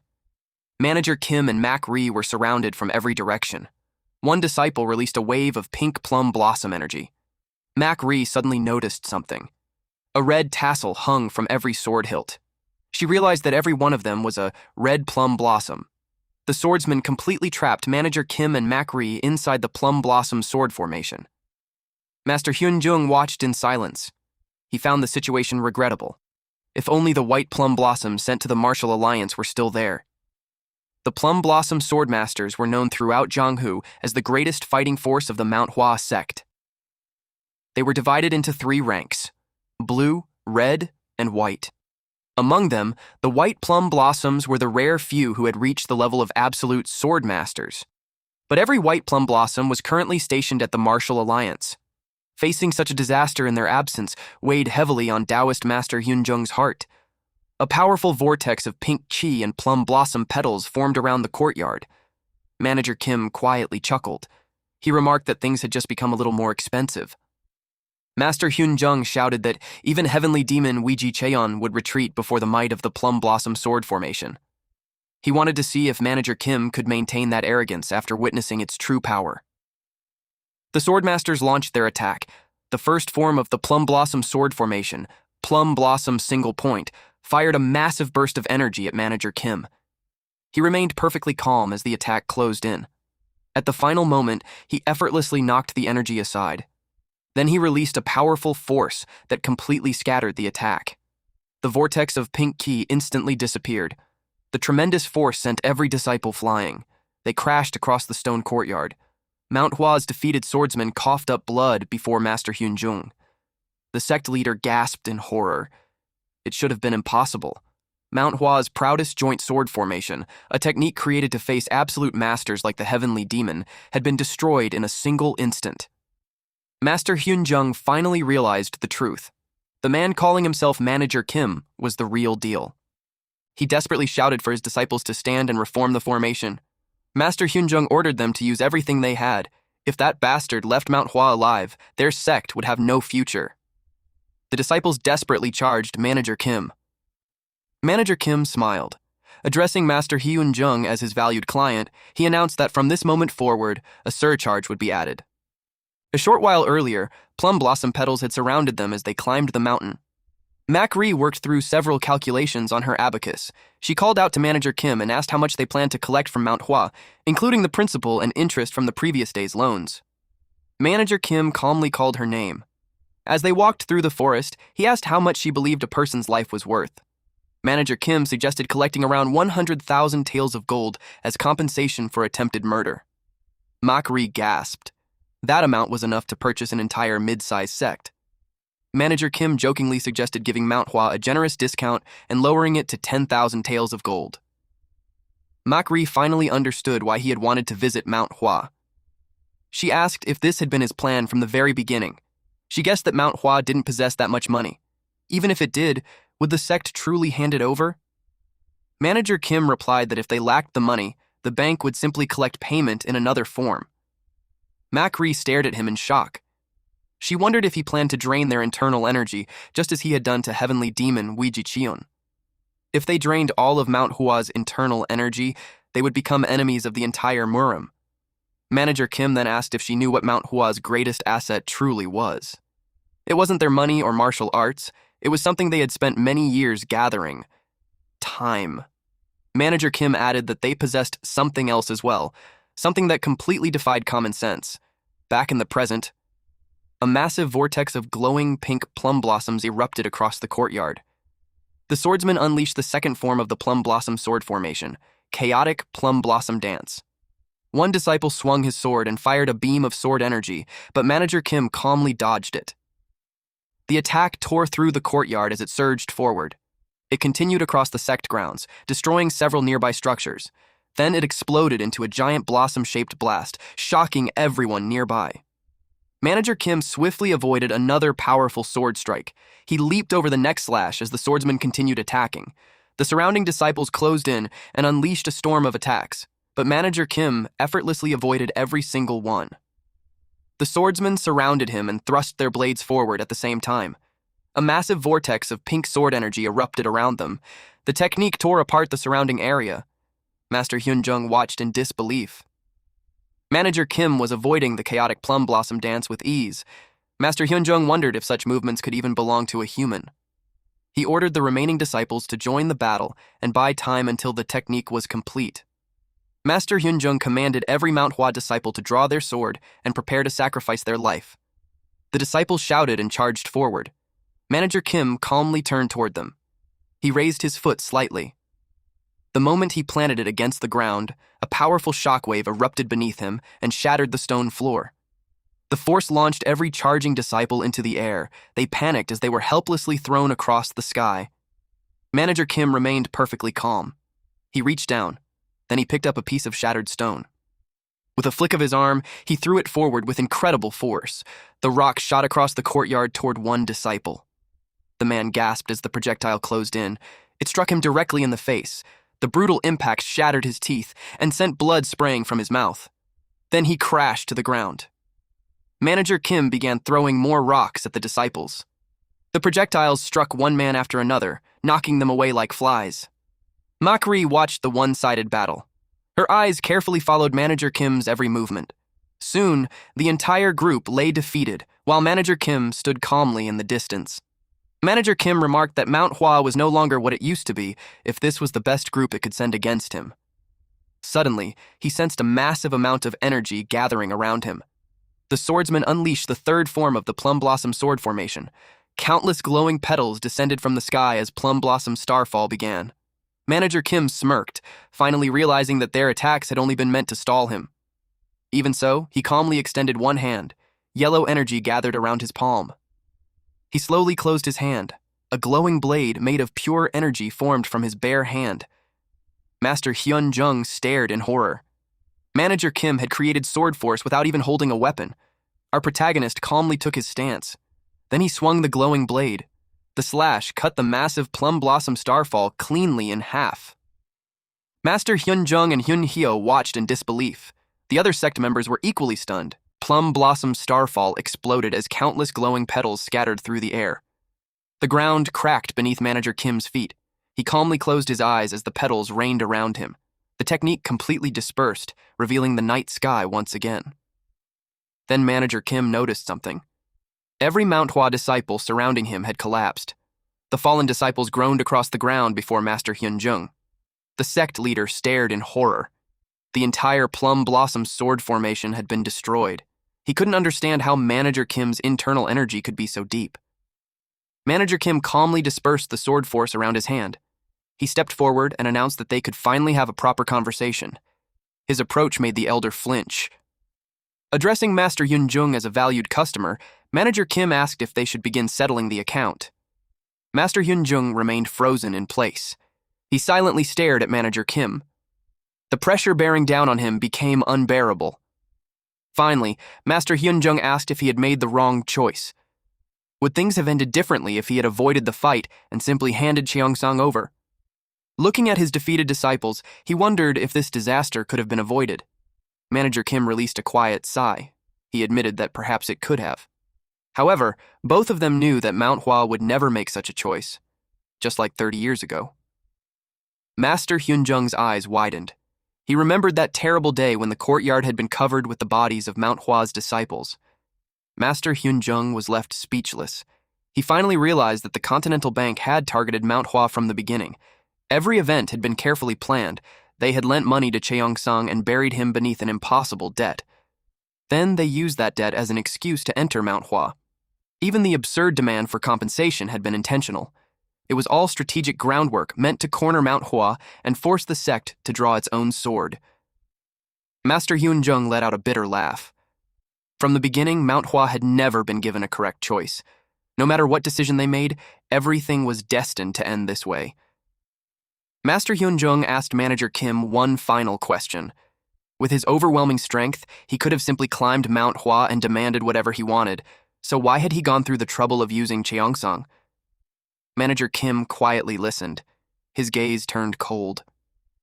Murim was a world ruled by strength. Those with enough power could force their will upon anyone. With Manager Kim's martial prowess, he could have smashed through Manhwa's gates and placed a blade against the sect leader's throat. No one could have stopped him. He possessed that kind of power. Yet Manager Kim had chosen not to do that. Instead, he created a debt, secured a proper justification, and forced Manhwa to draw its sword first. Manager Kim explained that if everyone accepted a world where the strong could freely take from the weak, then it wouldn't be long before the entire world drowned beneath the common people's suffering. Master Hyun-jung was stunned by his answer. Manager Kim cheerfully added that only bandits took things by force. The Continental Bank wasn't operated by a bunch of thugs. Internally, Master Hyun-jung cursed him. This bastard had literally just taken everything by force. Manager Kim called Makri over and instructed her to add the surcharge before recalculating the settlement. Makri immediately began working her abacus. Master Hyun-jung remained silent as the beads clacked rapidly. Manhwa had drawn its swords and lost. Naturally, that meant the price had increased. The new amount would be far higher than the original demand. Makri finished calculating and announced that the total, including the surcharge, was 50,000 taels of gold. The elders froze at the enormous amount. Master Hyun-jung stammered that Manhwa didn't possess 50,000 taels of gold. Manager Kim agreed that paying everything at once would be difficult. Master Hyun-jung quickly nodded. Manager Kim explained that whenever valued customers struggled to repay their debts, the Continental Bank offered two options. With a sinister grin, he revealed the first option. They could pay with their bodies. More precisely, they could hand over their internal energy. He would collect it from every Plum Blossom swordmaster who had attacked him. The defeated swordmaster's eyes widened in horror. Master Hyun-jung quickly asked about the second option. Manager Kim explained that they could hand over something of equal value, an item belonging to Manhwa worth 50,000 tiles of gold. Master Hyun-jung panicked. Did Manager Kim want their secret manuals, such as the Plum Blossom Sword Technique or the Purple Jade Divine Art? Those were treasures he could never surrender. Manager Kim dismissed the idea. He had no interest in secret manuals. Even rumors that he possessed one would only bring him endless trouble. He called out to Mak Ri and asked her to show them the final page of the ledger. Mak Ri opened the ledger, revealing a drawing of a sword. Master Hyunjung's eyes widened. It was the Ju family's yellow dragon sword. He stammered in shock and demanded to know what this meant. Manager Kim told him to stop pretending. He knew Manhwa possessed it, the imperial sword it had received as payment 30 years ago. Master Hyunjung couldn't understand how Manager Kim knew about the sword. Manager Kim offered to erase the entire debt in exchange for that single item. Compared to paying 50,000 tals of gold, it was an incredibly profitable deal. Master Hyunjung panicked and offered alternatives, including the sect leader's command token and the secret manual of the Purple Jade Divine Art. He desperately begged Manager Kim to choose anything except the Ju family's yellow dragon sword. If the Murim learned that Manhwa had given it away, the sect would no longer have anywhere to stand. Manager Kim stated that this was his final offer. There would be no further negotiations. Then he told Manhwa to make its choice. Master Hyunjung remained silent. Finally, he realized the truth. The Ju family's yellow dragon sword had been Manager Kim's target from the very beginning. Master Hyunjung called out to Hyunhyo, then he ordered him to retrieve the Ju family's yellow dragon sword. A short while later, the sword was presented to Manager Kim. Manager Kim slightly unsheathed the blade. Its surface gleamed beneath the moonlight. He studied the sword closely. His expression turned serious as he carefully inspected every detail. Then a satisfied smile appeared on his face. Manager Kim and Mak Ri bowed to their valued customer and announced that the loan had officially been repaid. He formally introduced himself as Manager Kim of the Continental Bank, along with his assistant, Mak Ri Hwa. With a cheerful smile, he said they looked forward to doing business again, and reminded Manhwa that the Continental Bank loved its valued customers. After Manager Kim and Mak Ri left, Manhwa's main gate and courtyard remained in ruins. Master Hyunjung stood before the gathered disciples. In his hand, he silently held the Continental Bank's business card. Then he announced that Manhwa would seal its gates. The disciples stared at him in shock. The sect would remain closed for 10 years. Everyone fell silent. One disciple became overwhelmed with emotion. Soon, the disciples began sobbing. Master Hyunjung fought back his own tears by looking toward the night sky. Plum blossom petals gently drifted from the trees. Master Hyunjung silently watched them fall. He realized that the season for Manhwa's plum blossoms to scatter had finally arrived. After all, no flower could bloom forever. Sometime later, night fell over a bustling harbor city. Inside a lively establishment, a woman played a traditional lute. She performed beneath the warm glow of hanging lanterns. The patrons drank and laughed together. At one table, a man offered to refill his companion's cup. At another table, an older man ordered 2 more bottles of liquor while enjoying the company of a woman beside him. Meanwhile, one man sat alone amid the noisy crowd. A hostess approached and asked if he was sitting by himself. The beautiful woman offered to pour him a drink. He accepted, saying that he would be honored. She carefully filled his cup. Then she leaned closer and quietly informed him that the Manhwa sect had sealed its gates. The man silently processed the news. He asked if Manhwa had truly sealed itself away. She confirmed that it would last for 10 years. He then asked why. Clinging to his arm, the hostess explained that nothing had been confirmed. The sect was completely closed off, no rumors had spread from the mountain, and every disciple had been forbidden from leaving. The woman asked if they should send more people to investigate. She addressed the man as chief. His name was Baek Il-myung, the chief of the Hao clan. Manhwa sealing its gates was no ordinary matter. 10 years of isolation was practically the same as abandoning all its influence in Jianghu. Yet even the Hao clan, the shadow of Jianghu, had been unable to uncover what happened. The hostess suggested establishing a base and winning over the local merchants to slowly uncover the truth. Before she could finish, Il-myung ordered her to stop investigating. Instead, he told her to erase everything.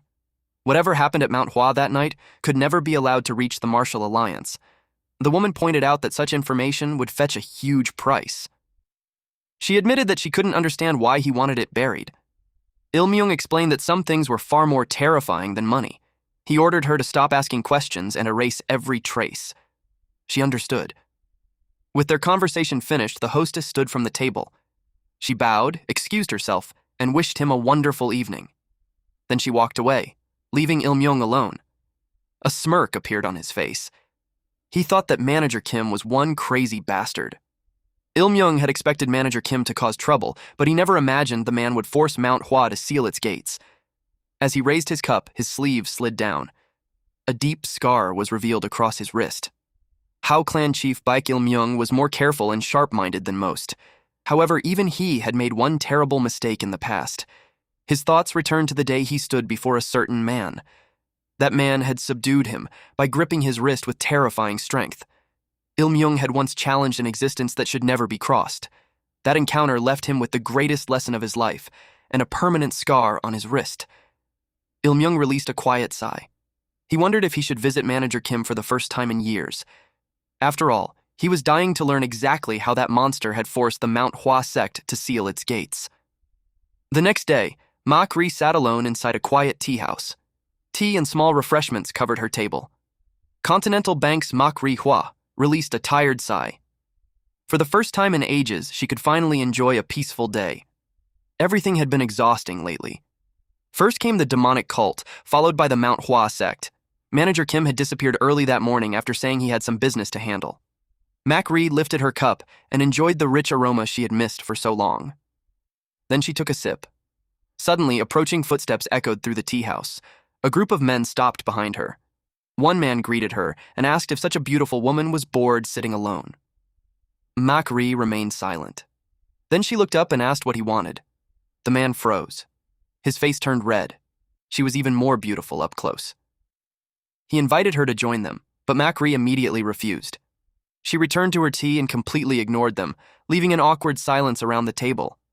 One of the man's subordinates stepped forward and warned that she clearly didn't know who she was speaking to. He introduced his master as young Master Yuk So-sung, eldest son of the Yuk family that ruled the region. Ma-kri replied that she couldn't care less whether they were the Yuk family or a leather belt. So-sung was amused that she remained calm after hearing his name. However, Ma-kri simply said she had no interest in entertaining him and told him to move along. So-sung's expression darkened. He remarked that she was the first woman in the region who had dared to treat him this way. Then he slammed his hand against her table. With a sinister smile, So-sung declared that she would have to cure his boredom that day. Before he could touch her, someone grabbed his wrist. So-sung cried out in pain. Il-myung coldly pointed out that the lady had already said no. The subordinates demanded to know who he was and whether he understood who he was provoking. Il-myung knew exactly who the eldest son of the Hyuk family was. The Hyuk family's head had only recently become a first-class martial artist.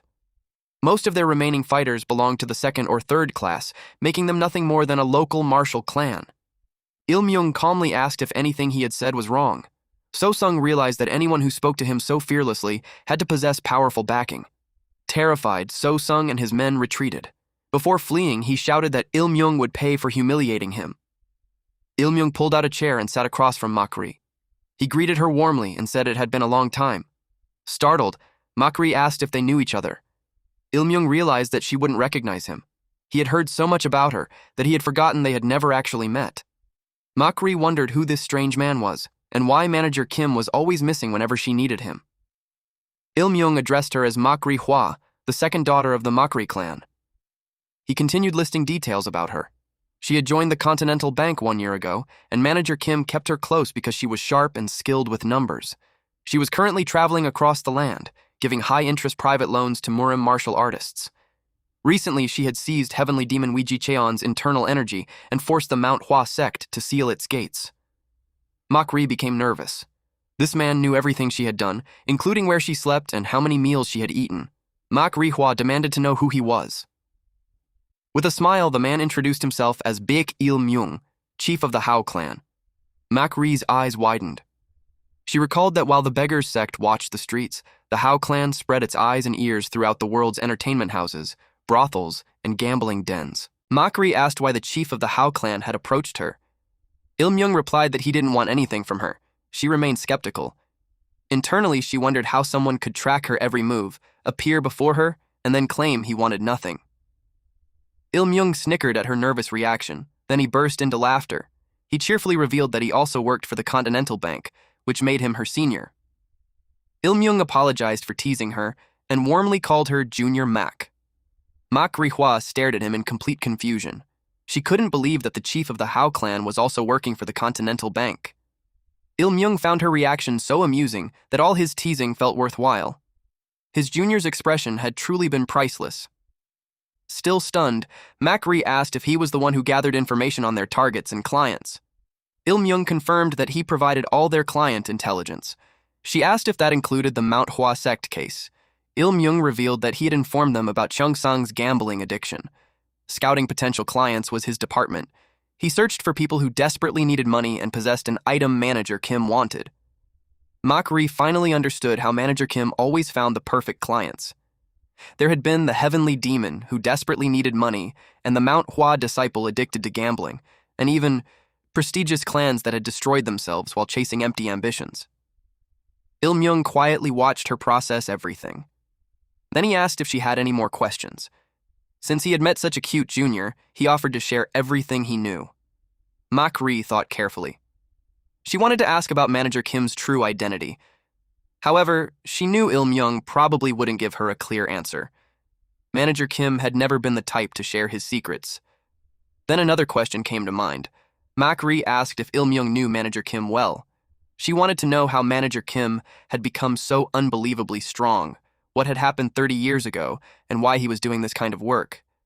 Il-myung remarked that she truly knew nothing.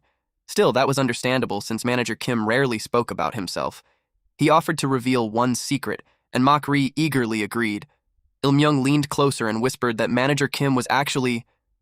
At that exact moment, Manager Kim appeared behind him and asked what he was about to reveal.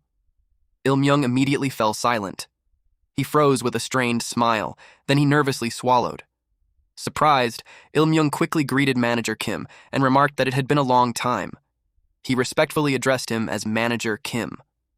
Manager Kim remarked that he hadn't realized Chief Beck was so interested in his employee, especially enough to know how many meals Mak-ri had eaten.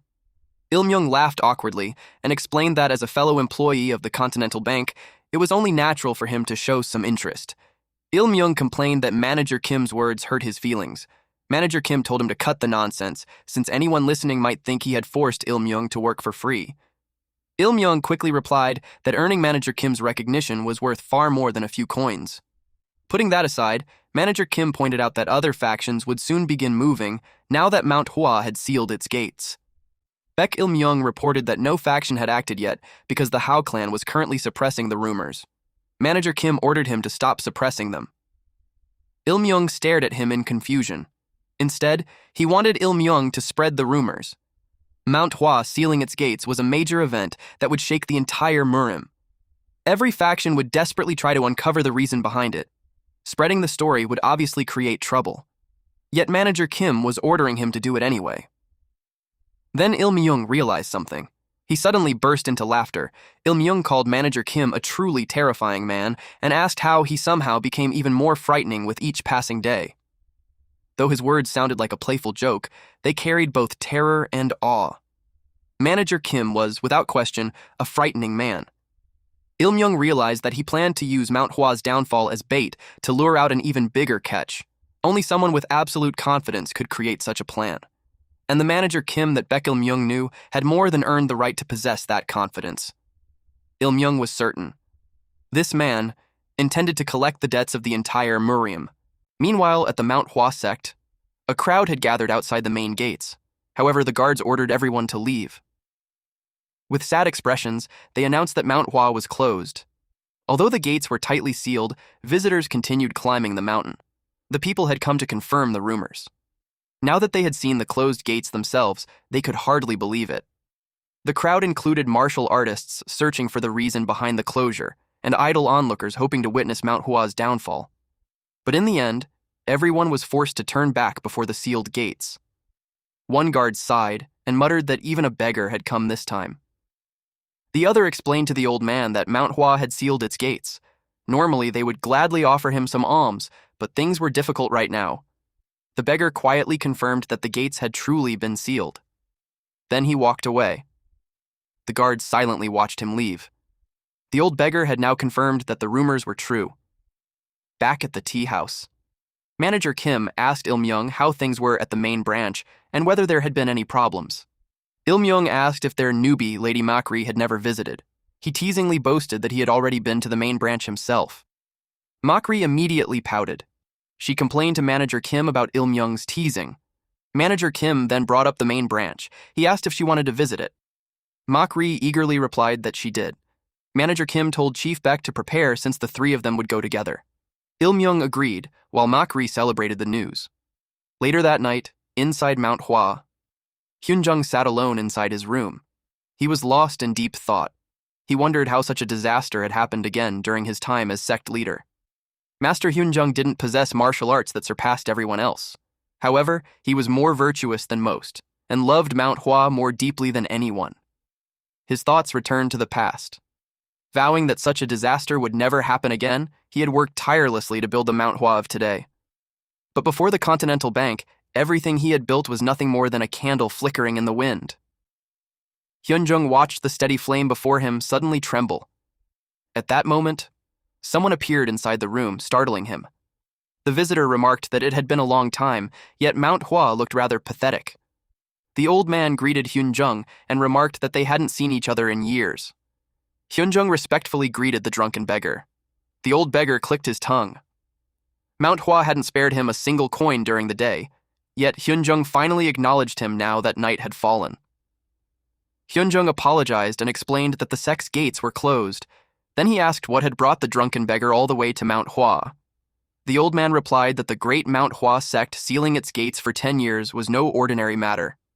Soon, the entire Central Plains would turn its attention toward the sect. That was why this beggar couldn't simply sit still. Hyunjung grew nervous. The old beggar continued. He asked who was responsible. Hyunjung's expression darkened. His mind returned to Manhwa's crushing defeat. The old beggar asked why he wasn't answering. Hyunjung simply stood there. He remained completely silent. It felt as though merely speaking that man's name would summon him through Manhwa's gates once again. Hyunjung's body trembled from the fear that had already settled deep within his bones. The old beggar noticed his reaction. He struck the floor with his wooden staff. The sudden noise startled Hyunjung. The old beggar told him that if he didn't wish to speak, then he shouldn't. There had to be a reason for his silence. Hyunjung furrowed his brows. Then he explained that since Manhwa had sealed its gates, he couldn't escort the elder out. He simply wished the old beggar a safe journey. Meanwhile, in the mountains covered with plum blossoms, the old beggar made his way down Manhwa. In his 85 years of life, he took pride in uncovering nearly every secret in the martial world. He never expected there would still be something capable of stirring his curiosity. Even with the white plum blossoms absent, he couldn't accept that someone had silenced Manhwa so completely.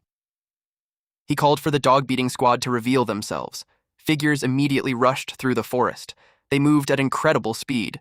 At the old beggar's call, they quickly assembled before him. Every one of them was dressed like a beggar. The old beggar ordered them to uncover everything that had recently happened at Manhwa. They were to investigate every last detail and report back to him. The beggars accepted his command. One declared that they would even uncover what those Manhwa bastards had eaten that day. Then they scattered into the forest. The old beggar chuckled and told the nameless bastard to wait for him. No matter what it took, he would uncover that person's identity. The next morning, Huayan County felt different from usual. Beggars dressed in rags had taken positions on every street corner. A merchant wondered why so many beggars had appeared over the past few days. Another said he had no idea, adding that he had seen 3 of them near the well the day before. One beggar approached a merchant and asked him to spare a coin. The merchant clicked his tongue and complained about his terrible luck so early in the morning. He tossed the beggar a coin and ordered him to leave before he scared away the customers. The beggar thanked him repeatedly. Then he asked if the merchant had any wishes. Although he possessed no power, the beggar offered to pray to Buddha on his behalf. The merchant replied that it wasn't exactly a wish. He explained that the venomous snake sect bastards who once controlled the area had suddenly disappeared. He only hoped those punks would never return. The beggar knew that the venomous snake sect was the gang controlling Huayan County's gambling dens. He was surprised to hear they had vanished. He asked if anyone knew why they had disappeared. The merchant had no idea, but Chang from the fabric shop claimed they had fled during the night with broken bones.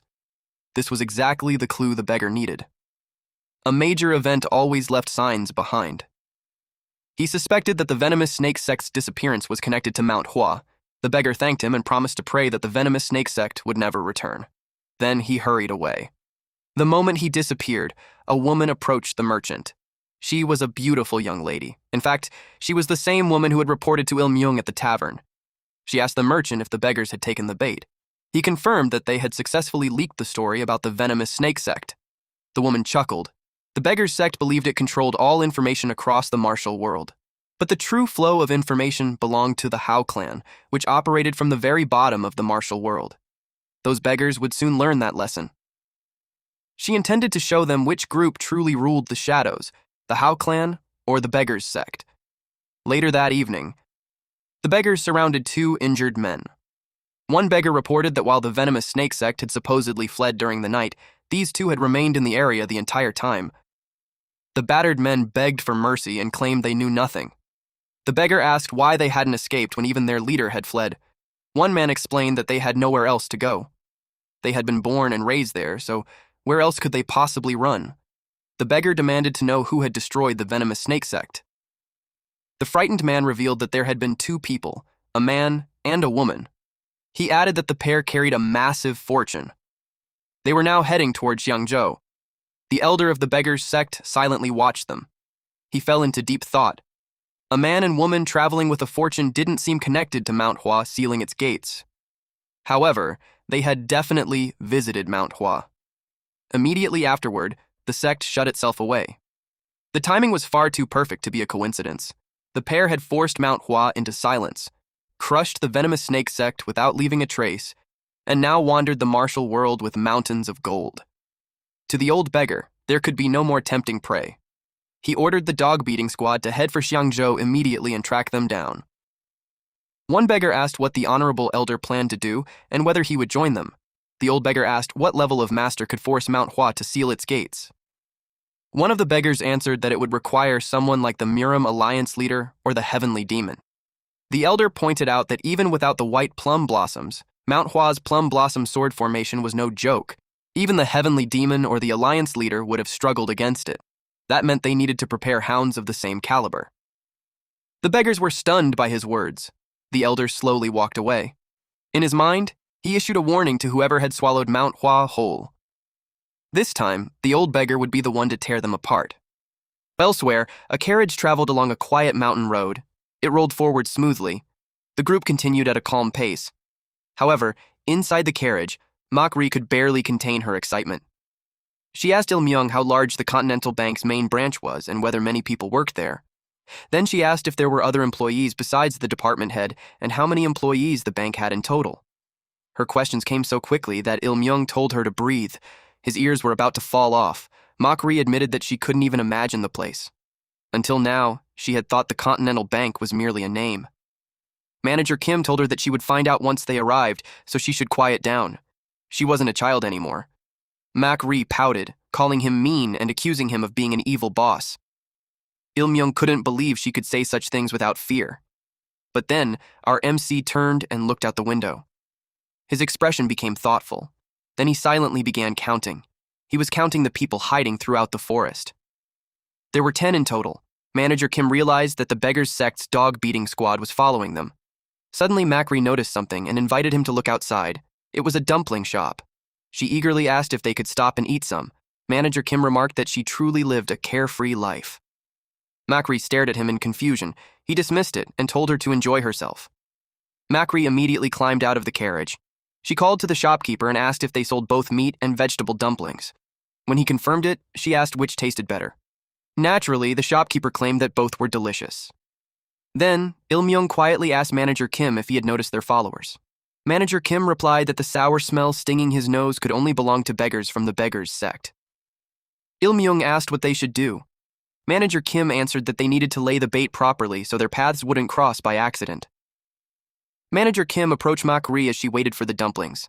She asked whether he preferred vegetable or pork dumplings. Manager Kim replied that he normally preferred vegetables, but that day he felt like eating meat. After all, they had recently finished a rather large job. His words immediately caught the attention of a beggar hiding beside the building. The beggar listened closely. His suspicions began to grow. Il-myung loudly ordered meat dumplings as well, claiming that they should celebrate wrapping up the Manhwa matter so neatly. Manager Kim clicked his tongue and called him shameless. After all, Ilmyung hadn't even cleaned up the venomous snake sect properly. Ilmyung protested that letting 2 or 3 minor thugs escape was hardly a problem. Upon hearing their conversation, the beggar became certain. These were the people they had been searching for. He also discovered that their group now had 3 members. The beggar quietly slipped away and disappeared into the crowd. Manager Kim watched him leave with a faint smirk. Meanwhile, at the Martial Alliance, a massive fortress towered over the surrounding land. 100 years ago, when the demonic cult's dark wave threatened to consume the Central Plains, the scattered Orthodox factions gathered in one place for the first time and swore a blood oath. That marked the birth of the Martial Alliance. Since that day, the Martial Alliance had served as the heart of the righteous Murim. It became a mighty pillar that protected the world's order. Its fortress housed elite members from the 9 great sects and 1 gang, along with martial artists trained directly by the Martial Alliance. The metallic clash of weapons echoed throughout the fortress as those warriors trained. Many considered that soundproof that peace still remained in the world. A short while later, the old drunken beggar arrived before the main gates. One guard recognized him and asked why he had come. The old beggar immediately asked where the Manhwa disciples were staying. The guard informed him that they were inside the Red Lotus Hall. The old drunken beggar ordered them to move aside, and the gates opened before him. As he entered, he repeatedly clicked his tongue. The Martial Alliance was no longer what it used to be. Even the guards at its gates seemed to lack spirit. The old beggar could already sense it. An unfamiliar wind had begun blowing across Murim. Inside the Martial Alliance's Red Lotus Hall, the building looked well-maintained from the outside. Its interior was equally spacious. Loud laughter echoed through the hall as one man emptied several bottles of liquor. Hyunjin called out to Cheong Ryang and ordered him to pour another drink. Cheong Ryang was a white plum blossom of the younger Cheong generation. He asked why his senior continued drinking every single day. They hadn't come to the Martial Alliance just to get drunk. Hyun Am, another white plum blossom from the Hyun generation, asked if Cheong Ryang honestly believed the Martial Alliance had summoned them because there was actual work to do. Hyun Sim, who belonged to the same generation, joked that their nephew disciple must be eager to perform some heroic deed. Everyone burst into laughter. The white plum blossoms were Manhwa's strongest force and greatest masters. Although Manhwa had sealed its gates, not one white plum blossom showed any fear or concern. That was because the beggar's sect had carefully controlled the flow of information. News of Manhwa's closure had yet to cross the Martial Alliance's high walls. At that moment, the old drunken beggar entered the room. Cheong Ryang immediately noticed him. An overwhelming energy spread through the hall. It made Cheong Ryang uncomfortable. Even within the Martial Alliance, where countless dragons and tigers gathered, the old drunken beggar's presence stood far above the rest. No, it was beyond exceptional. His energy was enough to send chills down anyone's spine and make even Cheong Ryang, a white plum blossom, tense up. The old drunken beggar struck the floor with his wooden staff. The impact startled everyone. Their bodies trembled from the force. The old drunken beggar asked if they were finally beginning to sober up. The Manhwa disciples immediately recognized him. They wondered why the beggar's sect's old drunken beggar had come to cause trouble inside Manhwa's quarters. No matter how respected he was in Miriam, such disrespect was difficult to tolerate. The old drunken beggar called them a bunch of fools. While they buried themselves inside barrels of liquor, had none of them heard that Manhwa had sealed its gates? Every disciple froze in shock. Hyunjin's energy violently flared. He asked if the old drunken beggar had lost his mind. There was no way he could believe such nonsense. The disciples warned that if the old man intended to mock them by claiming the great Manhwa had sealed its gates, he had better be prepared to die. The old drunken beggar asked if he looked like he had nothing better to do. What would he gain by lying to a group of fools wasting their lives in alcohol?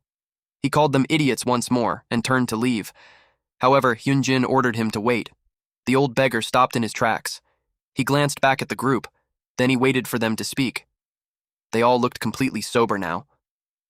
Hyunjin asked him to explain what had happened. The old drunken beggar raised his liquor gourd and took a long drink. Then he explained that the situation was simple. Unidentified people had climbed Manhwa and forced the sect to seal its gates. The disciples protested that his explanation made no sense.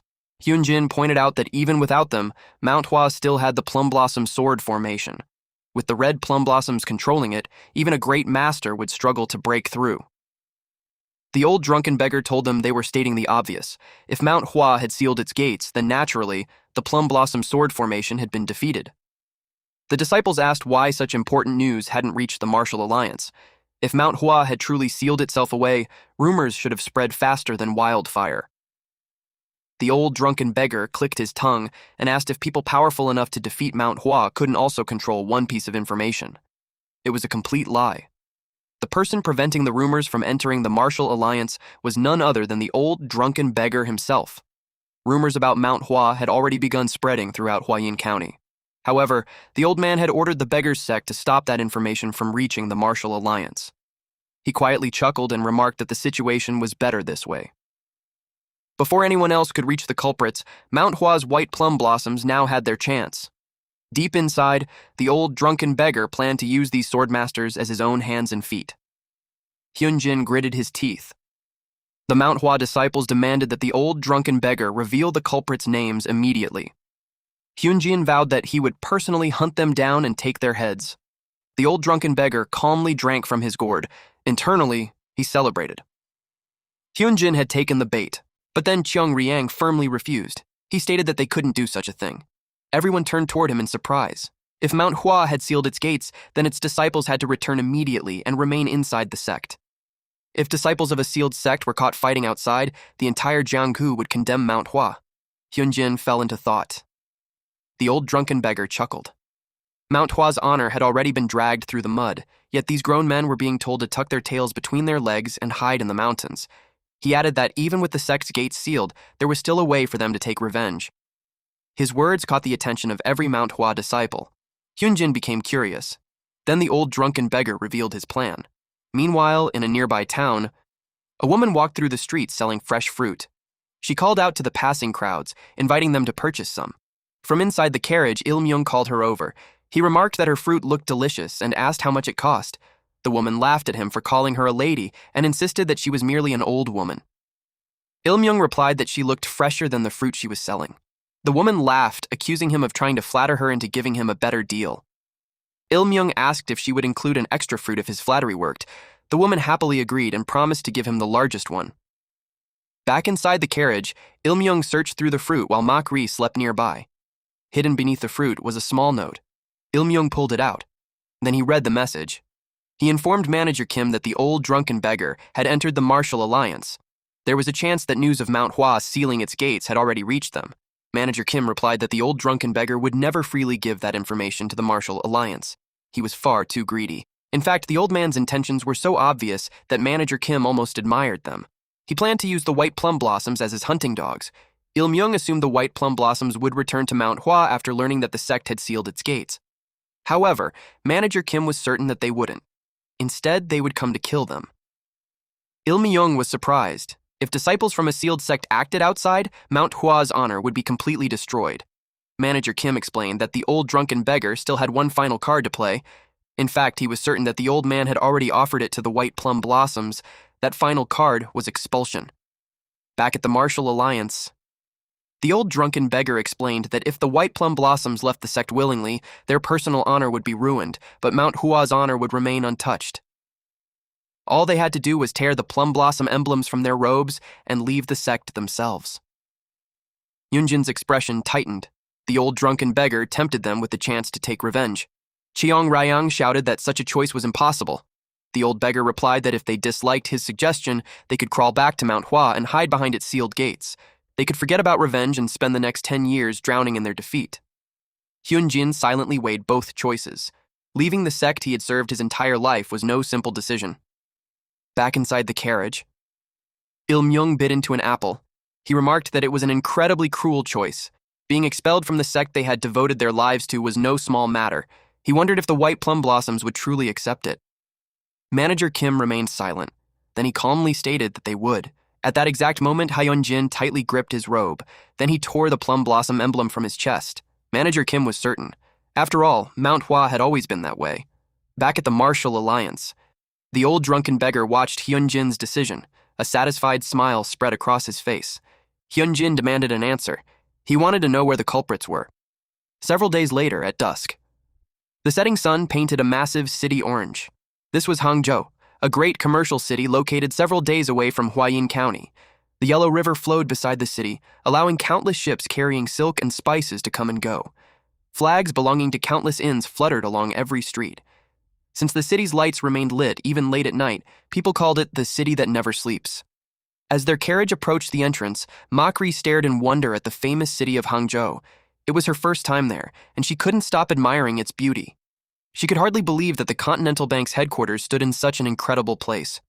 Meanwhile, the dog-beating squad continued following them.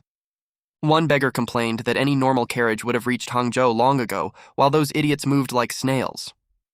At that moment, the old drunken beggar arrived with 3 men. He concluded that the venomous snake sex information had been correct. A carriage moving that slowly could only be carrying piles of gold. One beggar quickly welcomed the old drunken beggar. However, he wondered who the 3 men behind him were. He had heard that the old man was visiting the Martial Alliance, but he hadn't expected him to return with the white plum blossoms. Even then, there should have been 5 white plum blossoms, not 3. More importantly, these 3 men looked terrifying. The beggar was taken aback. Their rough and violent auras made it difficult to believe they were once the noble white plum blossoms. Nervously, he asked his old master who they were. The old drunken beggar laughed. The old man revealed that he had possessed one habit ever since he was young. From the cliff, the group watched the carriage pass below. He was extremely cautious. That was exactly how he had survived for so long. Then he noticed something. The old drunken beggar announced that it was time to release the hunting dogs. A terrifying presence suddenly locked onto the carriage, their eyes fixed on Il-myung through the window. Il-myung immediately sensed the killing intent. He called Manager Kim's name, but Manager Kim calmly replied that he already knew. Il-myung realized their pursuers weren't only beggars. Just as Manager Kim had predicted, the beggars' sect had brought outsiders. Manager Kim agreed. A greedy old beggar would never share something valuable with his fellow beggars. Their pursuers were surprised when the carriage door suddenly opened. Manager Kim remarked that he would need to welcome their guests somewhere else. After all, the headquarters didn't have enough chairs for everyone. Manager Kim and Il-myung jumped from the moving carriage. Manager Kim instructed Makri to remain inside and continue toward the headquarters while he and Chief Bayek stayed behind. Makri asked what was happening and insisted that she could help them. Manager Kim replied that welcoming guests was a job for adults. Besides, they couldn't leave a valuable asset in such a dangerous place. Makri remembered that he had called her an asset before. She knew it was his strange way of showing that he cared about her. However, his mention of danger made her uneasy. Il-myung reassured her and suggested that she rest at the headquarters first. After all, he knew she would be in for quite a surprise when she arrived. Makri hadn't expected him to say that. Manager Kim instructed the driver to continue toward the city. Makri called out Manager Kim's name in alarm. He simply waved and told her that they would meet again at the headquarters. Il-myung silently watched the carriage disappear into the distance. He remarked that Makri looked worried. Manager Kim replied that it couldn't be helped. As long as she remained inside the carriage, the beggars would continue following it. Il-myung agreed. Their enemies would naturally chase the money first. Now they both knew what came next. It was time to welcome Manhwa's runaway prodigal sons. At that moment, the white plum blossoms revealed themselves. Manager Kim calmly welcomed them. He joked that he had started worrying he might need to search for them himself. Hyunjin ordered him to shut his mouth. If Manager Kim said another word, he would cut out his tongue before taking his head. Manager Kim sarcastically remarked that they were quite frightening. However, he pointed out that Manhwa had already sealed its gates. Coming all this way just to threaten innocent civilians didn't seem very honorable. Hyunjin's expression turned grim. Il-myung couldn't help thinking that Manager Kim was the one who had forced Manhwa to seal its gates in the first place. It was an obvious attempt to provoke him. Normally, someone as disciplined as Hyunjin would never fall for it. But Hyunjin shouted that he had already left the sect after its gates were sealed. Now he would kill Manager Kim first and worry about everything else afterward. Hyunjin and the other white plum blossoms had been completely consumed by their desire for revenge. Their combined aura was terrifying. Manager Kim observed the unmistakable purple energy of the purple jade divine art. The scent of plum blossoms filled the air around them. These were Manhwa's legendary white plum blossoms, whom he had previously known only through rumors. Manager Kim looked pleased. He remarked that this was how true martial artists should behave. His opinion remained unchanged. As for the Ju family's yellow dragon sword, 30 years ago, Manhwa had received the imperial sword as a reward for helping the imperial family. Il-myung released a quiet sigh. The same thought crossed his mind once again. This man intended to collect a debt from the entire Jianghu. When Il-myung considered both the white plum blossoms and the Ju family's yellow dragon sword, he finally understood why Manager Kim had targeted Manhwa. All the pieces had fallen into place, a few moments before the confrontation, under the golden evening sky. The 5 white plum blossoms continued along the mountain road. All of them marched toward their enemy. Hyunjin's face burned with rage. The plum blossom emblems had been torn from their chests. By abandoning Manhwa's plum blossom emblem, they had declared that they were no longer disciples of the sect. The honor and pride of orthodox martial artists no longer mattered to them. Their only goal was to take that bastard's head. Chiang Ryang followed his seniors, but one question continued troubling him. Were they truly walking down the right path? A disciple from a sealed sect who drew his sword while hiding Manhwa's name had effectively abandoned the sect. Whether they succeeded or failed, they would never be able to return to Manhwa's embrace. That was the bait the old drunken beggar had offered them. The senior disciples understood the consequences, yet they had willingly taken the bait. Chiang Ryang reminded them that there would be no turning back after this. He wondered if returning to the sect and preparing for the future would be better for Manhwa. Hyunjin called Chiang Ryang's name. While they had been away, Manhwa's name had been dragged through the mud. If they couldn't wash away that humiliation, then even if they crossed the mountain gates again, could that place truly still be called Manhwa? Hyunjin declared that they were no longer Manhwa's disciples or plum blossom swordmasters. They were merely sinners. Suddenly, leaves rustled beside the road. A beggar hiding nearby instructed them to take the eastern path. Once they crossed the hill, they would immediately find their targets. Hyunjin didn't answer. The white plum blossoms simply continued walking.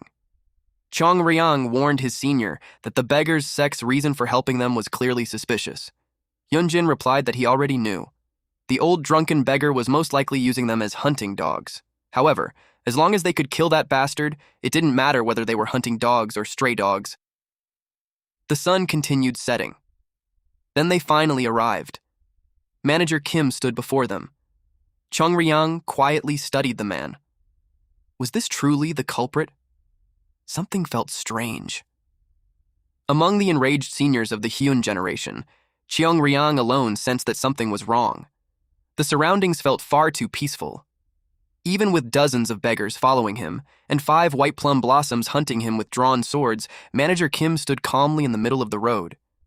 He didn't look like someone being hunted. Manager Kim welcomed them and thanked them for making such a long journey. He added that if they hadn't come, he would have needed to search for them himself. The thought alone had nearly made his heart skip a beat. At that moment, Chiang Ryang understood. This man didn't look like their prey. He looked like someone who had been waiting for them. Meanwhile, the carriage continued toward Hangzhou. The old drunken beggar realized that their targets had split into 2 groups. He carefully watched the carriage. Then he noticed something. Only the young woman remained inside, leaving him confused. One of the beggars asked which group they should follow. The old man chuckled. He remarked that throwing some rotten meat to the hunting dogs would be enough. Meanwhile, he would personally take care of the more appetizing prize. Inside the carriage, Macri sat alone, feeling sick with worry. Soon, the carriage entered the city. The streets were packed with people. However, the carriage continued toward the outskirts. After traveling at its slow pace for some time, it finally stopped. Its doors remained closed while the driver waited outside. A beggar watched from a distance. He wondered if this was truly the bastard's headquarters. Before them stood a gate covered in peeling red paint. A faded signboard hung crookedly above the entrance. Anyone passing by would have assumed it was a long-abandoned estate. One beggar tried to read the signboard. However, thick dust made the writing impossible to see. Then he noticed a woman approaching. The beggar stopped her and said that the road was closed. She needed to turn back for the day. The woman questioned why she should turn around when the road was perfectly usable. She explained that she was heading toward the government office. At that moment, the old drunken beggar arrived with 3 cloaked men. He questioned why the woman needed to visit the government office. After all, the government and the martial world didn't interfere in each other's affairs. The woman stepped back in surprise. In that world, disputes between martial artists were handled by the martial world, while government officials pretended not to see anything. This long-standing rule had allowed the beggars to take complete control of the secluded riverside road. One beggar reported that the dog-beating squad had surrounded the scoundrel's hideout. Until the job was finished, they wouldn't allow even a single rat to escape. The old drunken beggar remarked that the place looked rather shabby for a thief's hideout. Then he announced that it was time to begin. The three cloaked men prepared themselves. Finally, they removed their cloaks. Their identities were revealed. The first was the Tiger King of Green Forest, ruler of the 72 clans of Green Forest. Beside him stood the Blood Death King, a man rumored to kill anyone who crossed his path. The last was the Gentleman's Sword, a man who recited a poem whenever he killed someone. Each of them was a star of slaughter, whose name the Zhonghu feared to speak aloud. The Tiger King remarked that the job seemed far too easy for the amount of drinking money they had been promised. They only needed to deal with one rundown estate. The old drunken beggar replied that everyone needed to share the wealth. There was a mountain of money inside, and every escape route had been sealed. Not even a mouse hole remained open. They needed to finish before sunset, so he ordered everyone to move. The group approached the entrance. The old drunken beggar led them. His expression slowly became serious. He carefully studied the building ahead. Something felt strange. The peeling red paint, the crooked signboard, and the old estate all seemed unfamiliar. He was certain that he had never seen this manor before. And yet, he couldn't stop wondering if he had visited it once. For 85 years, his feet had crossed nearly every corner of Jianghu. Yet the moment he stood before that entrance, his steps became strangely heavy. He felt as though he had met someone there a very long time ago. However, he couldn't remember who it had been. The missing memory only made him more uneasy. The Gentleman's Sword asked what was wrong. The old beggar dismissed it as nothing, but his inability to remember continued bothering him. He was someone who never forgot anything he had heard. Yet one part of his mind was completely blank, almost as if someone had wiped it away with their hand. The Tiger King laughed and claimed that the old man had drunk too much. Then he invited everyone inside to count their money. And so, they continued forward. The old drunken beggar himself had ordered the dog-beating squad to seal every road and close even the smallest escape route. Yet a disturbing thought refused to leave his mind. He could no longer tell who was truly trapped inside the rat hole. The old drunken beggar suddenly stopped. Cold sweat ran down his face. The Blood Death King told him to hurry up and open the gate. Then the old beggar caught a familiar scent. It was the dry smell of ink, paper, and old ledgers. Broken memories slowly began returning to him. The scent grew stronger until it felt as though the past were standing directly before him. The Tiger King finally lost his patience. He stepped toward the gate himself. Then he raised his foot, preparing to kick it open. The old drunken beggar panicked and ordered him to wait. A single empty space within his memories screamed a desperate warning. He shouted at the Tiger King not to enter. Had he forgotten what happened to anyone who crossed that threshold? But it was already too late. The Tiger King kicked the gate open. The old drunken beggar stared in horror. His body froze. Fear filled his eyes. The moment the gates opened, his lost memories flooded back like a river bursting through a dam. He was left speechless. The horrifying memories overwhelmed him, memories he had sealed away with his own hands. The old man remained completely still. Then he quietly spoke. Now, he remembered. Pure terror covered his face, as the forgotten past returned to him. Alright, that's it for today's story. If you want the weekly chapter updates for this series, those will now be uploaded on my second channel, Manhwa Updater. So if you don't want to miss what happens next, make sure to check it out and join the update gang. Thanks for watching, stay cool, stay awesome, and I'll see you in the next one.